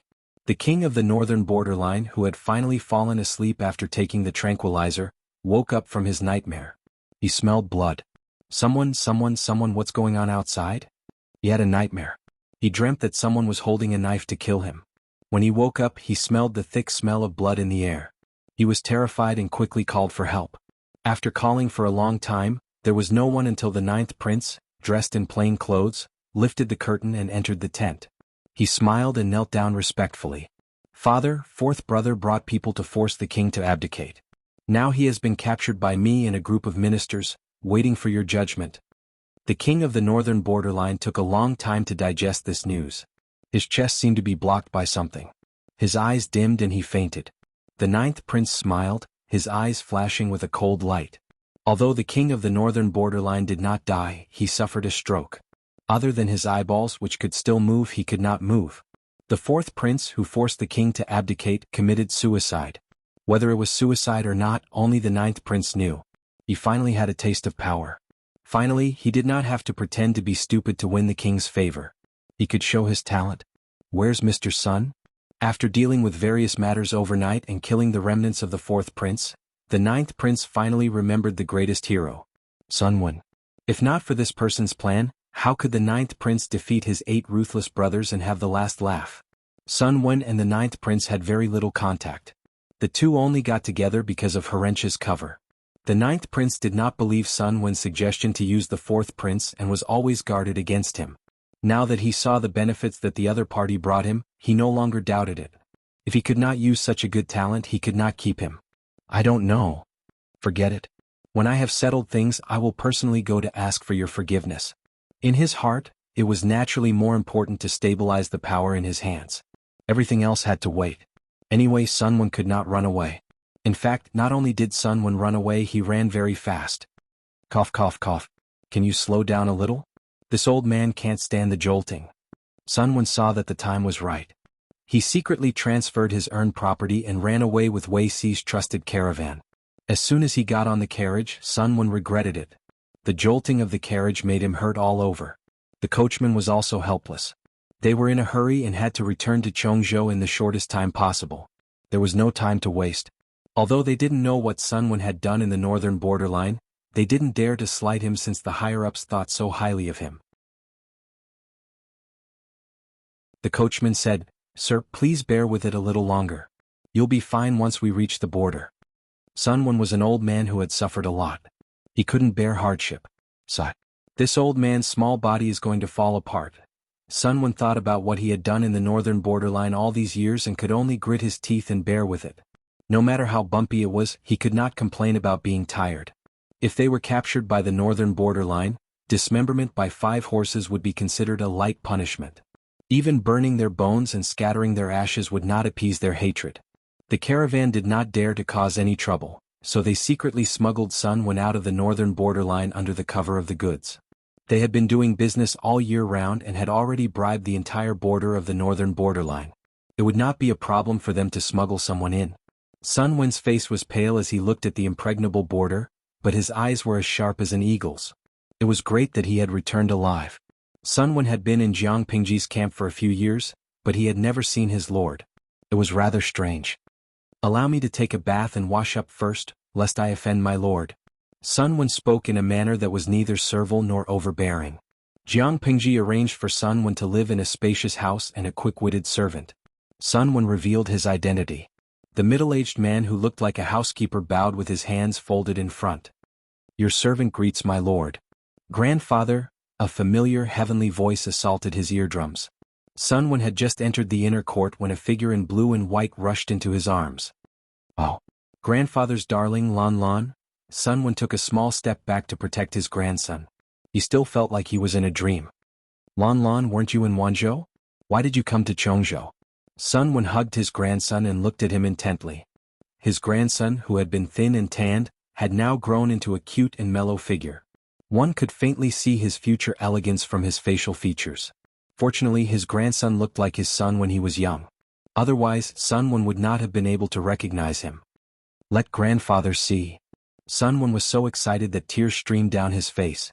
Grandfather's grandson has grown taller, fairer, and fatter. Sun Lan was a little shy as he pinched his sleeves and said, "Lan or Mrs. Grandfather. The academy is on holiday, so grandson begged Fengyi to come with me to Chongzhou." "Fengyi? Who's that?" Sun Wen was startled. "A friend I met in Wanzhou. He's also my classmate." Sun Wen was relieved. He was willing to be enslaved and blackmailed by Wei Ci so that his grandson could grow up safely and happily. Sun Lan had gone to the academy to make friends. Even his shy and reserved personality had become a little more cheerful. This comforted him greatly. "However, you came with that Fengyi? 2 little kids came all the way from Wanzhou to Chongzhou?" Sun Lan smiled and shook his head, revealing a few missing teeth. "Fengyi and Jinghui's fathers are both in Chongzhou. They haven't seen their father for many years. They came to see their father. I also miss grandfather, so after asking I came with them." Sun Wen frowned. He could already tell that Fengyi and Jinghui's parents were not simple. "Who is Jinghui?" It sounded like the name of a little girl. Sun Lan lowered his head and shyly moved closer to Sun Wen's ear. "She's my classmate." Sun Wen knew that his grandson was studying at the Golden Scale Academy. The teachers there were almost all famous scholars, and the academy's faculty was strong. Sun Wen could not be more satisfied with this arrangement. It seemed that Sun Lan was well taken care of in Wanzhou. His efforts in the northern borderline were not in vain.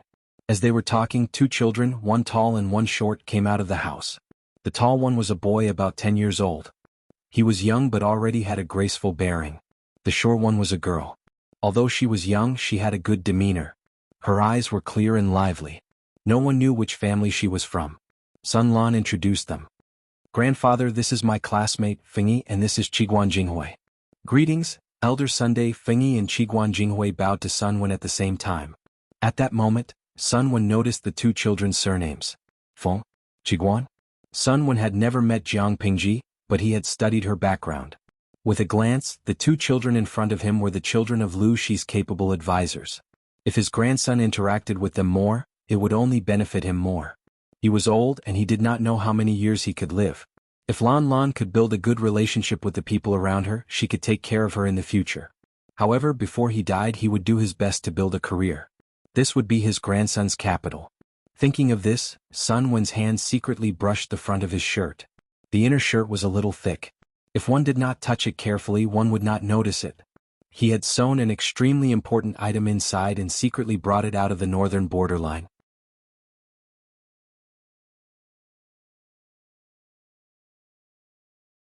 Chapter 964. Lan Lan, these 2 classmates of yours are pretty good. Get along well with them in the future. Don't throw a tantrum. To put it more realistically, Feng Yi and Qiguan Jinghui were the 2nd generation of power. If Jiang Pengji developed further, they might become the pillars of the next generation. Now that they had established a good relationship, would they still need to worry about not having a guarantee in the future? In the past, Sun Wen doted on his grandson and could not bear to impose the secular thoughts of an adult on his child.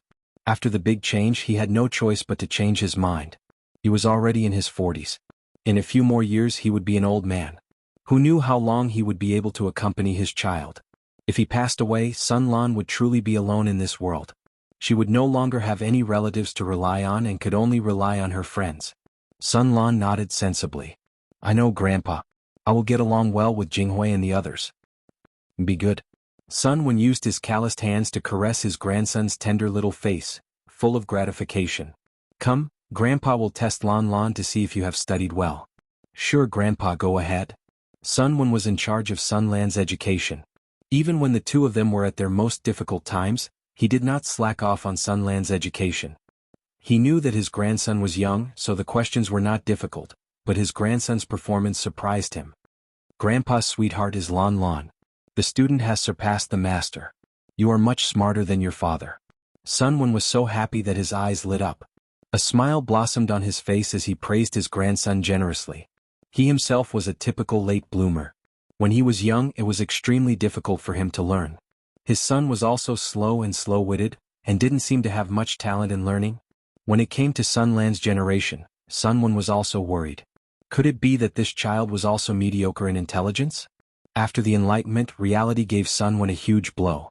The slowness of a lineage of inheritance. Learning everything was strenuous. He did not despise his grandson for being stupid.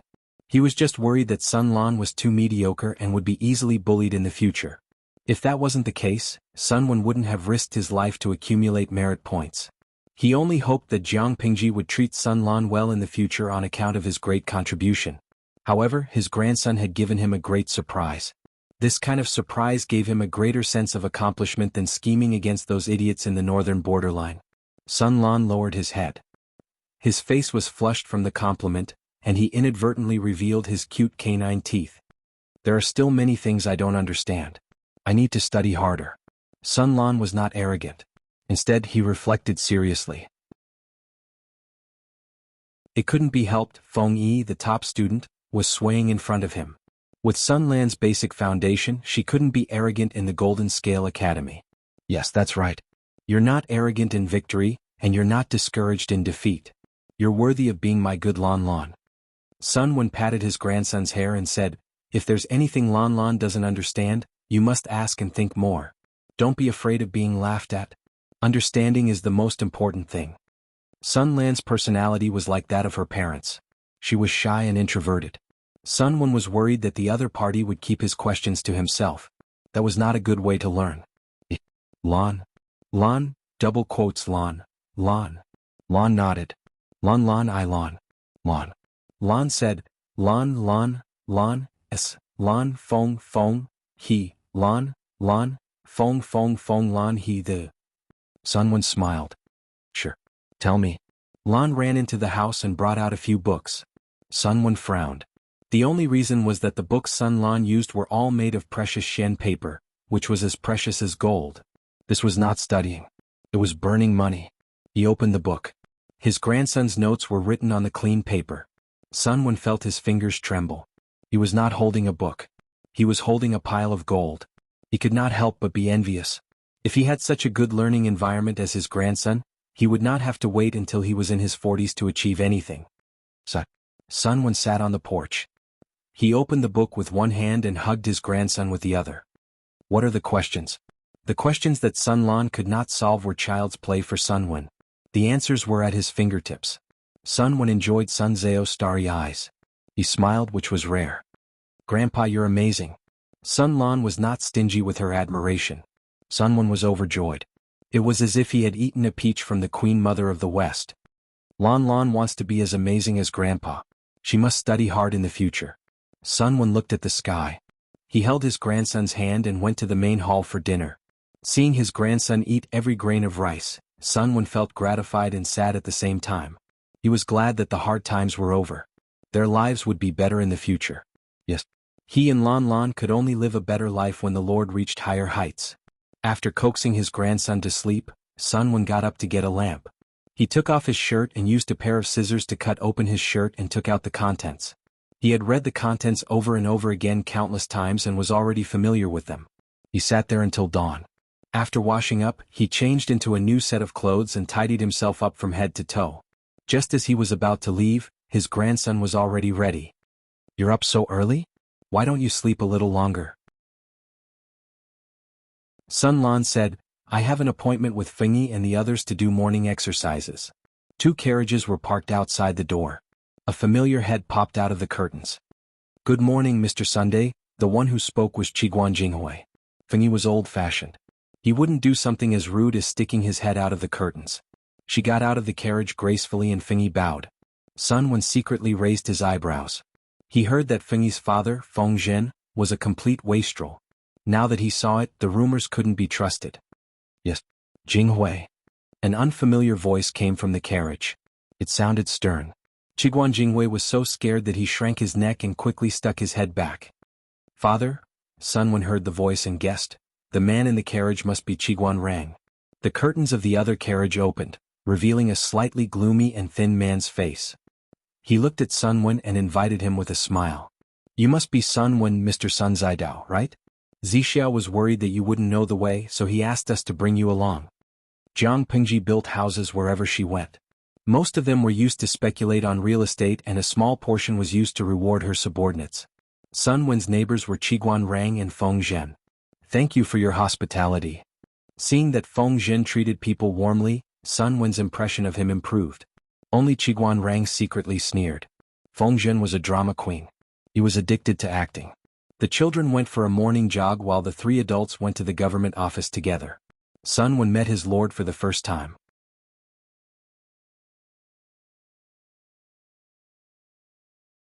Chapter 965. Sun Wen bowed in a serious manner. "Your subject, Sun Wen, greets my lord." It was rather uncomfortable for him to bow to a woman who was a few years younger than his own son. Jiang Pingji smiled and said, "Zaidao, you must be tired from the journey. Did you sleep well last night?" Sun Wen's expression did not change, but he felt indescribable in his heart. How many years had it been since someone called him that? "Very well. Thank you for your concern, my lord." Although Jiang Pingji could not do such a thing, she would not mistreat her own people. As a nouveau riche, she had always been extremely generous. Sun Wen had not yet arrived in Chongzhou, but she had already prepared a large number of rewards. Zaidao has worked hard and made great contributions. It was not easy for him to return safely from the dangerous northern borderline. Today I should hold a banquet to welcome you. Sun Wen said a few humble words before thanking her. Today was not only Jiang Pingji's first time seeing Sun Wen, but it was also the first time the viewers in the streaming room saw the legendary Prince Charming Grandpa Sunday Chihua Jiqiu. "Hey, I thought Prince Charming's son was very old, but he's clearly a middle-aged uncle." Sun Wen lived a happy life in the northern borderline. From his appearance, he did not seem to be much different from his age. He was clearly a man in his early 40s at the age when his charm was at its peak, but he was already a grandpa? How could the superstar celebrities who had only gotten married and become fathers in their 50s endure this? The Fairy Queen's crimson. Thumbs up. You are indeed a streamer who has a face complex. You gather handsome men and none of them are ugly. It was not that Sun Wen was good-looking. His facial features could only be considered a straight face, but with his temperament, his charm increased greatly. Temperament was something that could not be touched or seen, but it definitely existed. Zuyun Cat Yao, to the commenter above, if you say that Qi Kuang and the rest will be heartbroken. Mingxing Zhu, congratulations to the streamer for obtaining another think tank. Yinuajia Zhuge Qinma, a group of superficial fans. Am I the only one who noticed that a storm is brewing? Gui Kai Guofengxiu, Sun Wen is a multifaceted spy that Wei Ci sent to the northern borderline. Now that he has returned safely, it means that the situation in the northern borderline has reached Wei Ci's initial expectations. Perhaps the northern borderline is already crippled. The streamer can sharpen her knife to conquer the northern borderline after spring. Big shots were big shots. Their questions always went straight to the heart of the matter. The idle spectators could only join in the fun. Just as the big boss in the streaming room analyzed, Jiang Pingji's sword was hungry and thirsty. She introduced Feng Zhen and Qiguan Rang to Sun Wen. On the surface, the 3 of them seemed to be getting along well. Jiang Pingji had already decided to let the three of them and Wei Ci lead the battle at the north borderline. The other strategists would guard the rear to resist any possible sneak attacks. She wasn't worried about Wei Ci, but she was worried that Feng Zhen and Sun Wen wouldn't get along. From the looks of it now, she no longer had to worry. She inquired about the situation in the north borderline in detail, and Sun Wen answered them one by one. After a while, Sun Wen stepped out of the ranks, raised a brocade box with both hands and said in a clear voice, "I have something to offer my lord." Jiang Pingji took it with a smile and opened the box. There was a thin piece of paper inside. Seeing Jiang Pingji take it with her bare hands, someone in the audience sent a bullet screen. Yi Wu Yanling, if the paper was smeared with poison, it would be a miracle. Sun Wen is probably the most successful super spy. As it turned out, a brain hole was still a brain hole. Jiang Pingji took out the piece of paper and carefully unfolded it. A complete map of the north borderline was drawn on it. Sun Wen said, "This is the map of the north borderline. On it are the locations of each tribe, the oases, and the general distribution of their military forces." His words shocked Feng Zhen so much that he jumped up. Qiguan Rang's reaction was still considered calm, but he also tightened his grip on the handle of his fan. The map of the north borderline? Good, good, good. Jiang Pingji was overjoyed. She said good 3 times in a row.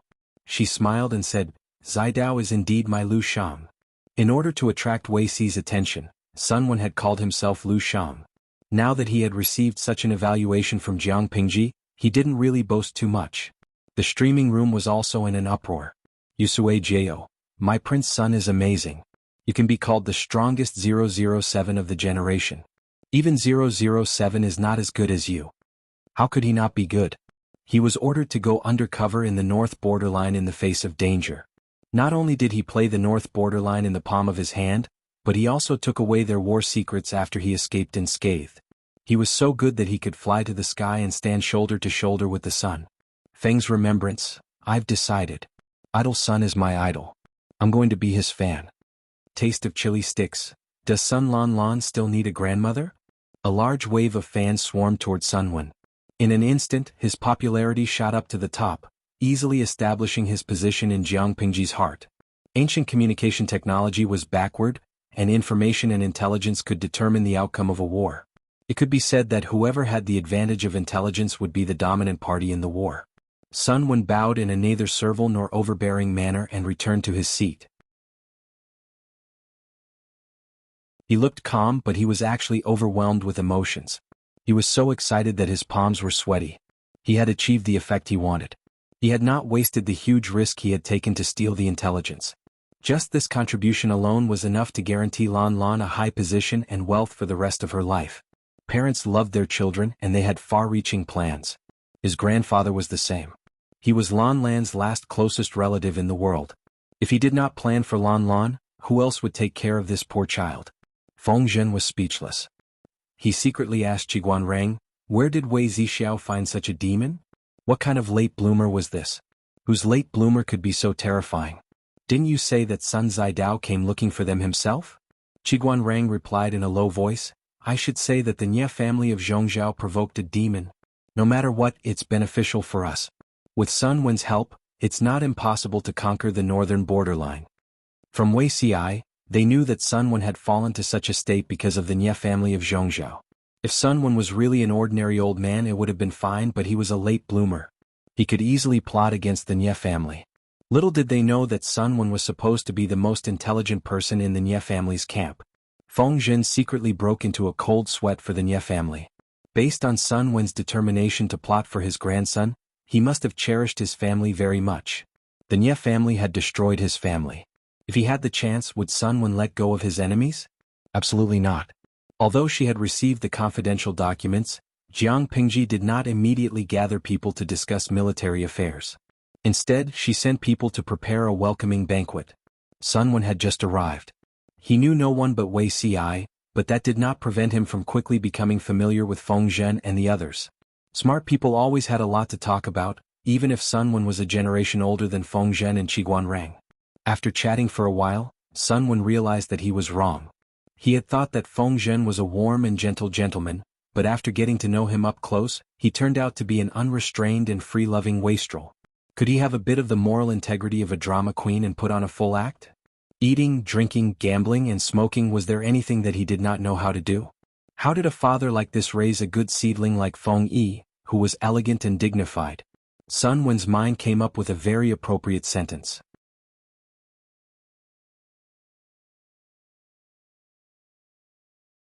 Chapter 966. Not strong enough. Again, Jiang Pingji held the wooden sword in her left hand and wore a playful smile on her face. She was thick-skinned enough to bully the kids. Hey, did you not eat your fill this morning, or do you not feel like eating lunch? Are you trying to tickle me with your soft strength? She casually blocked with her wrist, and with a little force, she easily pushed away the little radish head who was sweating profusely and exerting all his strength. No. Are you going to fight and kill the enemy or kill them? If you miss, you'll be in a passive position. Jiang Pingji bullied the kids. The audience in the streaming room felt sorry for them. Tia Tata, streamer, you've fallen? Can't you bully the northern borderline? Why do you have to pick on 3 kids? Emo Xingyo, that's not bullying, is it? She used the sword with her left hand and her feet never left the ground. Akateris, hee. Not to mention using a sword with your left hand, even using one of your fingers is considered bullying. Yamada Mia, don't worry about it. I think it's cute when the 3 kids kill themselves one after another. Jiang Pingji ignored the comments on the screen. She smiled at the 3 children who were bending over and panting. You still won't admit defeat? I won't. She wanted to ask where Wei Ci was, but she saw the 3 kids practicing swordsmanship with wooden swords in the yard when she left the government office. The 3 kids were familiar. They were Qiguan Rang's daughter, Feng Zhen's son, and Sun Wen's grandson. Although they were young, their swordsmanship was decent. Jiang Pingji had nothing to do, so she personally taught them. Well, it was a one-sided killing with a mental attack. Qiguan Rang's daughter was panting. She used the small wooden sword in her hand to support herself on the ground. She bent over slightly and blushed. Sun Wen's grandson was so tired that he was in tears. He bit his lower lip and shook his head when he heard Jiang Pingji's provocation. Feng Yi was the best. He looked weak, but he maintained his composure. He would rather breathe quickly than open his mouth to catch his breath. They're so young, but they're all stubborn. Why do you hold it in when you're tired? Jiang Pingji sighed with emotion. She put aside the wooden sword in her hand and waved at the 3 children. Come here, I'll take you to the kitchen to find some delicious food. Jiang Pingji was the master of the 3 children's elders. They did not dare to disobey her and followed her obediently. When a few parents ran over to look for their children, they happened to see their lord happily instructing 3 dusty children to barbecue. Feng Yi had a serious expression on her face. She was roasting well. Sun Lan was flustered and her face was stained with some unknown sauce. Qiguan Jinghui, on the other hand, was more leisurely. She was mainly in charge of carrying firewood and starting a fire. Her snow-white face was covered in dust. Yo, you're all here. Do you want to try their cooking? Jiang Pingji shook the kebab that was almost burnt black in her hand. It was Sun Lan's finished product. The taste was indescribable. Sun Wen looked at his lord sitting on the ground without a care for her image, and he couldn't help but lose control of his mouth. The majesty of the lord was completely gone. Seeing that the head of the family had arrived, the 3 children didn't know whether to bow or not. They could only awkwardly hold on to the skewers. Sun Wen wanted to call his grandson over to prevent him from offending Jiang Pingji due to his ignorance. However, he had just arrived and Qiguan Rang and Feng Zhen hadn't spoken yet, so it was not appropriate for him to speak first. Feng Zhen and Qiguan Rang's reactions were also very unique. It was in line with their personalities. Feng Zhen grinned and joined the ranks of exploiting child labor. He openly took away the fruits of his son's barbecue and commented on it. It's too burnt. The sauce isn't evenly applied and the taste is strong. Be more careful next time. Qiguan Rang's face was solemn. His gaze drifted to his daughter, silently sending her a message. Qiguan Jinghui threw down the firewood and took out a handkerchief to wipe her hands. She raised her head and tugged at Qiguan Rang's sleeve. Father, that's not how you start a fire. You have to be skillful. Qiguan Rang and his daughter were not talkative. They always gave people the illusion that they communicated with their brain waves. Sun Wen was speechless. He felt that he should do something to not stand out. Barbecue couldn't be used as lunch. Jiang Pingji had already asked the kitchen to prepare a light lunch. After sending the 3 children to take an afternoon nap, Jiang Pingji asked Feng Zhen. Did Zixiao say when he'll be back? Feng Zhen thought about it and said, he said he'll be back in 3 to 5 days. Looking at the time, he'll be back in 1 or 2 days. Sun Wen then remembered that he hadn't seen Wei Ci since he arrived in Chongzhou. Zixiao went out for business? Feng Zhen shook his head and said, Zixiao said that a friend is coming. He went out to visit him. Sun Wen thought about it and subconsciously felt that something was wrong. Since his friend is coming, why would Zixiao go out for 3 to 5 days? Logically speaking, if a friend came from afar, shouldn't Wei Ci host a banquet at home? Feng Zhen glanced at his lord and said with a faint smile, I'm not sure about that. Since Jiang Pingji didn't ask about it, they naturally couldn't interfere. They could only wait for Wei Ci to come back and ask. Feng Zhen said uncertainly, but Zixiao did say that this friend is called Immortal Liuru. I heard he's from Zhongzhou? Immortal Liuru?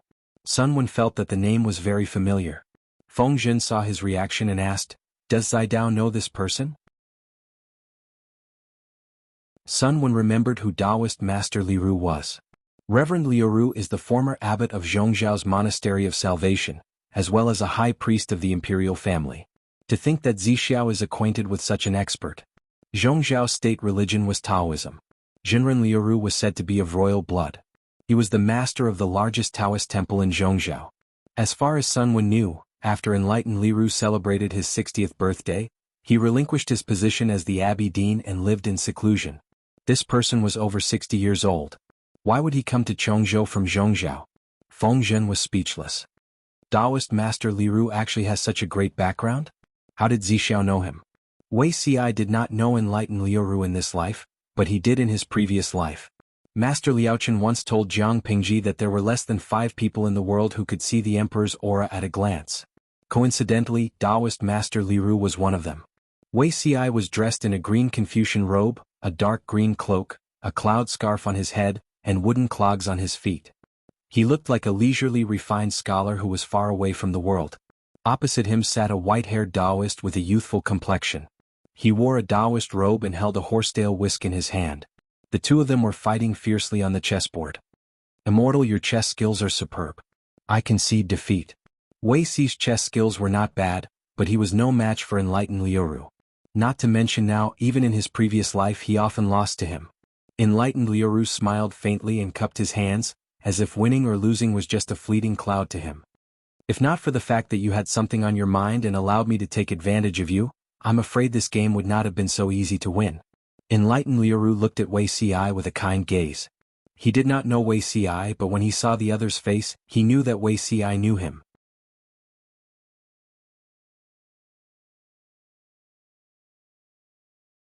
Chapter 967. Although the Lord Ziwei Emperor's qi had been increasing, if the thief had not stolen it, her fate would have been even more vigorous. Wei Ci was worried at the thought of this. In order to clarify the truth, he sent letters to several hermit masters. Master Liaochen did not leave Hejin County and the other masters were in seclusion. He only caught Jinren Liuru. Wei Ci did not dare to guarantee the level of the others, but Jinren Liuru was half his teacher and a role model in the world of charlatans. Jinren Liuru smiled as he cleaned up the chessboard. Young friend, you are not in the game. You can just watch from the sidelines. Why are you upset? Wei Ci shook his head and said, although I am not in the game, the most important person in this life is in deep trouble. How could he stand aside and watch from the sidelines when the Lord was in deep trouble? Jinren Liuru smiled and said, infatuation in the world of mortals. Wei Ci had an embarrassed look on his face as if his thoughts had been seen through. Young friend, please forgive me for being rude. You have already jumped out of the 3 realms and 5 elements. You have a great opportunity and the Emperor's qi to protect you. Why are you still in the world of mortals? Why not follow me to seek immortality and seek the Tao? You are free and unfettered. Jinren Liuru tried to coax Wei Ci to become a monk with him. It was a waste of such a good seedling to fight and scheme against each other. Wei Ci sighed, what's the use of being outside the world of mortals? But my heart is in the world of mortals and is tied to that person. Jinren Liuru was cruelly fed a mouthful of dog food. He said, since you have made up your mind, it is not good for me to break you up. Wei Ci wanted to explain but Jinren Liuru said, I read your letter carefully and know something. Wei Ci bowed and asked, Jinren, please enlighten me. Jinren Liuru shook his head regretfully. He said, I only have one suggestion for this matter, let nature take its course and do not interfere. Wei Ci was puzzled, that evildoer stole the fate of the nation and the emperor's qi of others. How much sin did he commit? Jinren, why? Dongqing suffered from frequent natural disasters and many people suffered because of it. It was all because the fate of the nation was stolen. Jinren Liuru said, "It is for the sake of the common people that you should let nature take its course." Wei Xi wanted to get to the bottom of it. He said, "Please enlighten me, Jinren Huanqing. Your master, Lu Shi, is the chosen child of heaven. If there are no accidents, she will be the ruler of the world, right?" Although it was a question, Immortal Liru said it in a declarative tone.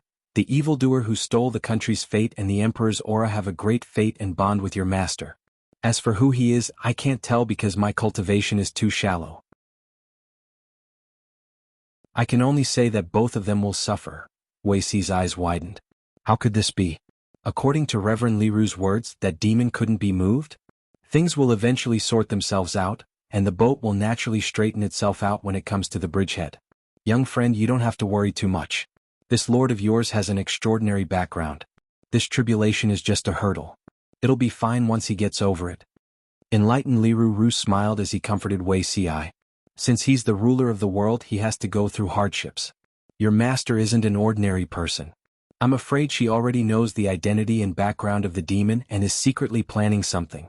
Wei Xi said dumbfoundedly, I wish I could take his place. The unknown was the scariest. How could he not be worried when faced with these problems that didn't exist in his previous life? No matter how Wei Xi tried, Enlightened Liru Ru refused to reveal more information. It was really annoying. After 2 days, Wei Xi prepared to leave. Enlightened Liru Ru saw him off for a kilometer. Before leaving, he suddenly asked, Young friend, do you know of Zhuang Xing's dream of a butterfly? Wei Xi didn't understand. He said, in the past Zhuang Zhou dreamed of a butterfly. It was vivid and lifelike, but he didn't know Zhou. Suddenly he realized that it was Zhou. Didn't he know that Zhou's dream was butterfly and butterfly's dream was Zhou? Is this the story you're talking about? Enlightened Liru Ru sighed. Yes, Zhuang Xing dreamed of a butterfly dreamed of Zhuang Xing. Young friend, remember this. Wei Xi was stunned. What did this mean? What was Enlightened Liru hinting at? Without waiting for him to think carefully, Enlightened Liru Ru said, I observed the sky last night. The Emperor's star shone and the north was auspicious. Young friend, you can rest assured. Wei Xi returned with a stomach full of doubts. However, according to Enlightened Liru Ru's instructions, the Lord had the ability to deal with that demon and should be safe. Even so, Wei Xi still felt uneasy. Why would the evildoer who stole the fate of the nation and the Emperor's aura suffer together with his Lord? He desperately wanted to return to her side. Only by seeing her well with his own eyes could he be completely at ease. Wei Xi did not know that not long after he left, Enlightened Liru's chest throbbed as if he had an ominous premonition. He calculated with his fingers and his expression changed drastically. He quickly packed his luggage and ran off to travel. Taoist Master Liru had only left for half a day when a group of black-clothed men pounced on him. These people were not willing to give up. They searched the inside and outside of the thatched cottage as if they were looking for something. If Xie Qian were here, he would realize that Reverend Liru was the mysterious master who gave him the yin-yang jade pendant. At the same time, after Wei Xi returned and heard that Sun Wen had successfully completed the mission, he temporarily put these questions to the back of his mind. The most important matter now was still the northern borderline. As for the rest, they could talk about it later. Greetings, my lord. As soon as he returned, he went to see Jiang Pingji. Zixiao, you're back from visiting a friend? Jiang Pingji asked. You don't look worried. Did something difficult happen to you? Wei Xi restrained his unnecessary expression and said, Thank you for your concern, my lord. I'm fine. That's good. Jiang Pingji did not expose him. Instead, she asked the kitchen to prepare lunch for Wei Xi and sent someone to invite Qiguan Rang and the others. Zidao completed his mission beyond expectations. He also brought back a map of the northern borderline, as well as the locations and approximate military strength of the various tribes in the northern borderline. With these, our chances of winning against the northern borderline will be greater. Since Zixiao is back, the war against the northern borderline should also be put on the agenda. Wei Xi widened his eyes in astonishment. He knew that Sun Wen was very powerful. Otherwise, he would not have been able to suppress a group of young talents and secure his position as the top strategist of the Nie family. However, he did not expect Sun Wen to be so good at playing the dirty game. He played the northern borderline in the palm of his hand all by himself. After Wei Xi finished his meal, Qiguan Rang and the others arrived one after another. Jiang Pingji said, "I'm sure everyone knows why I've summoned all of you here today. The three tribes of the northern borderline have been eyeing the central plains covetously for a long time. If not for the horse plague, which caused a great loss in their military strength, I'm afraid they would have already sent their troops south. They are full of ambition. The central plains is divided and the feudal lords are fighting each other. It is difficult to guarantee that the northern borderline will not take this opportunity to launch a sneak attack. As the governor of Wanzhou, I am in charge of Chongzhou. I will definitely be the first enemy to be eliminated by the northern borderline. As the saying goes, the one who strikes first gains the upper hand. Instead of waiting for the northern borderline to recover, it is better to take the opportunity to start a war and take their lives."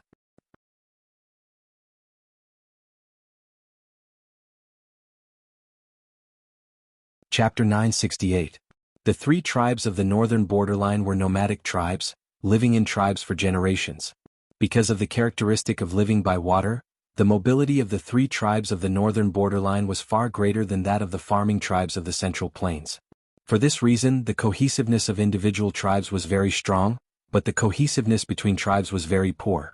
Most of the time, the tribes in the northern borderline would have fierce disputes over the ownership of a certain pasture, and it would even evolve into regional wars.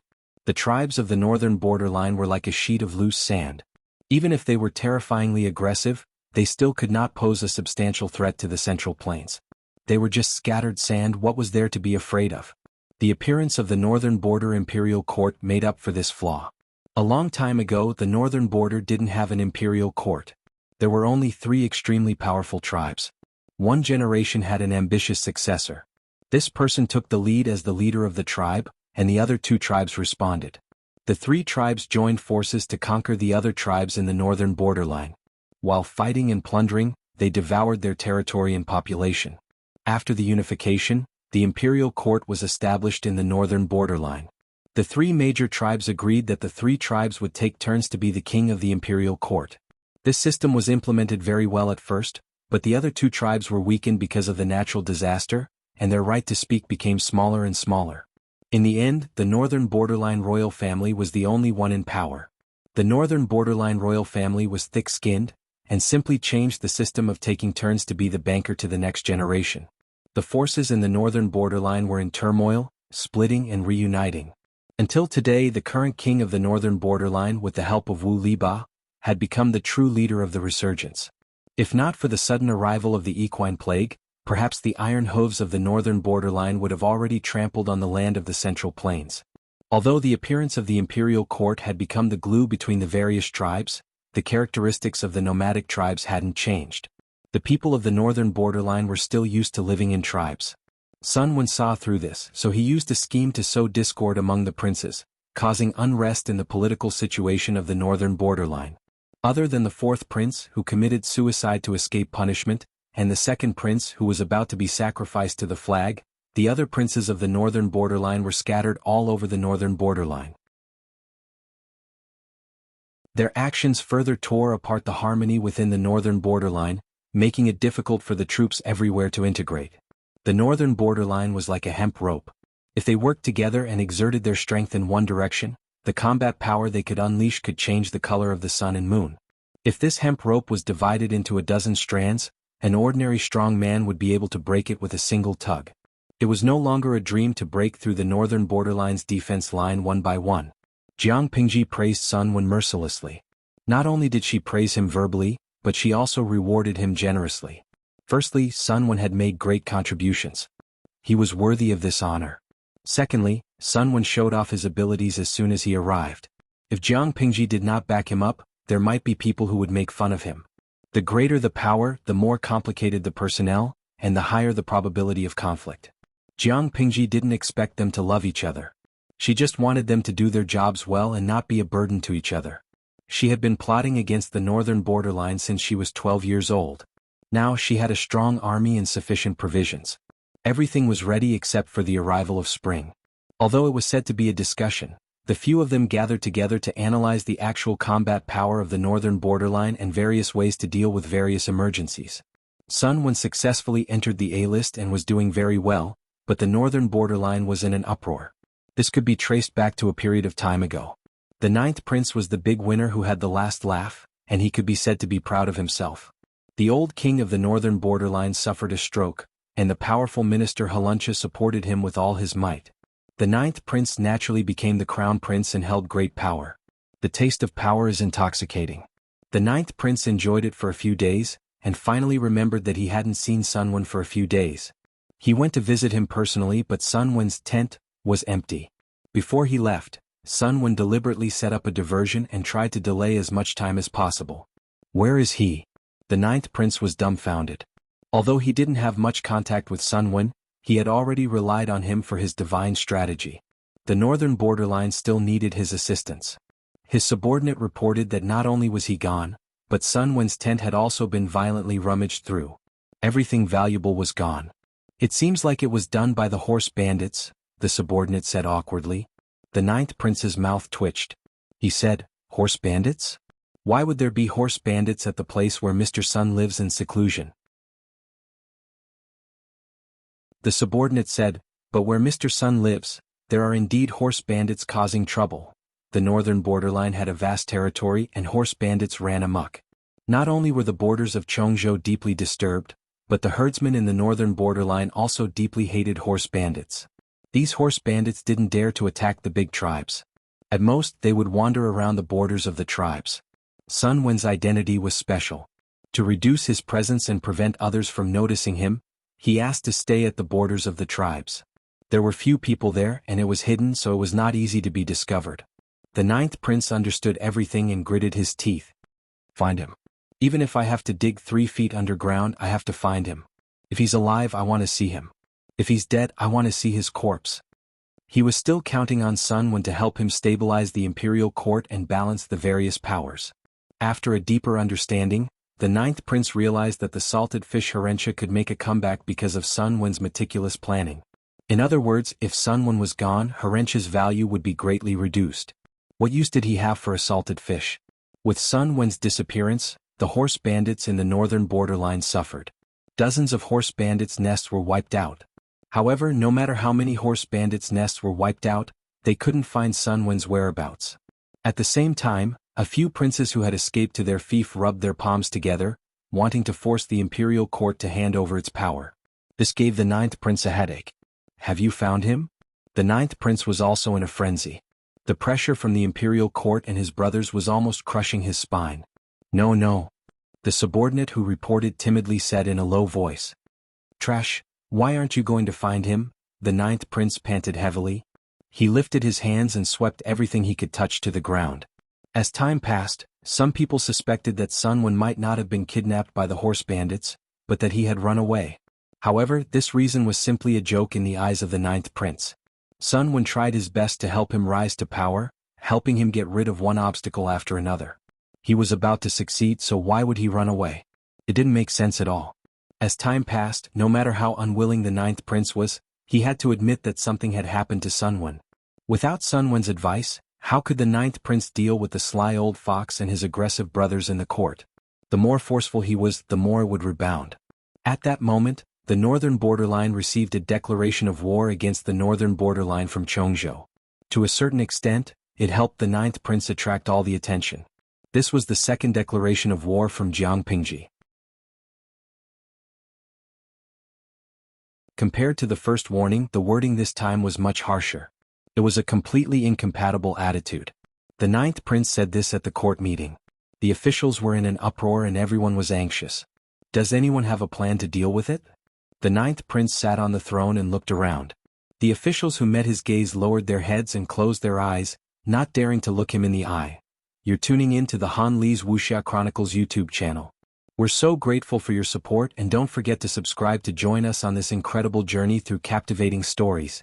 Your generosity through donations truly makes a world of difference, as it's the primary source of revenue that allows me to expand and enhance this channel for you. Thank you from the bottom of my heart for being a part of this adventure.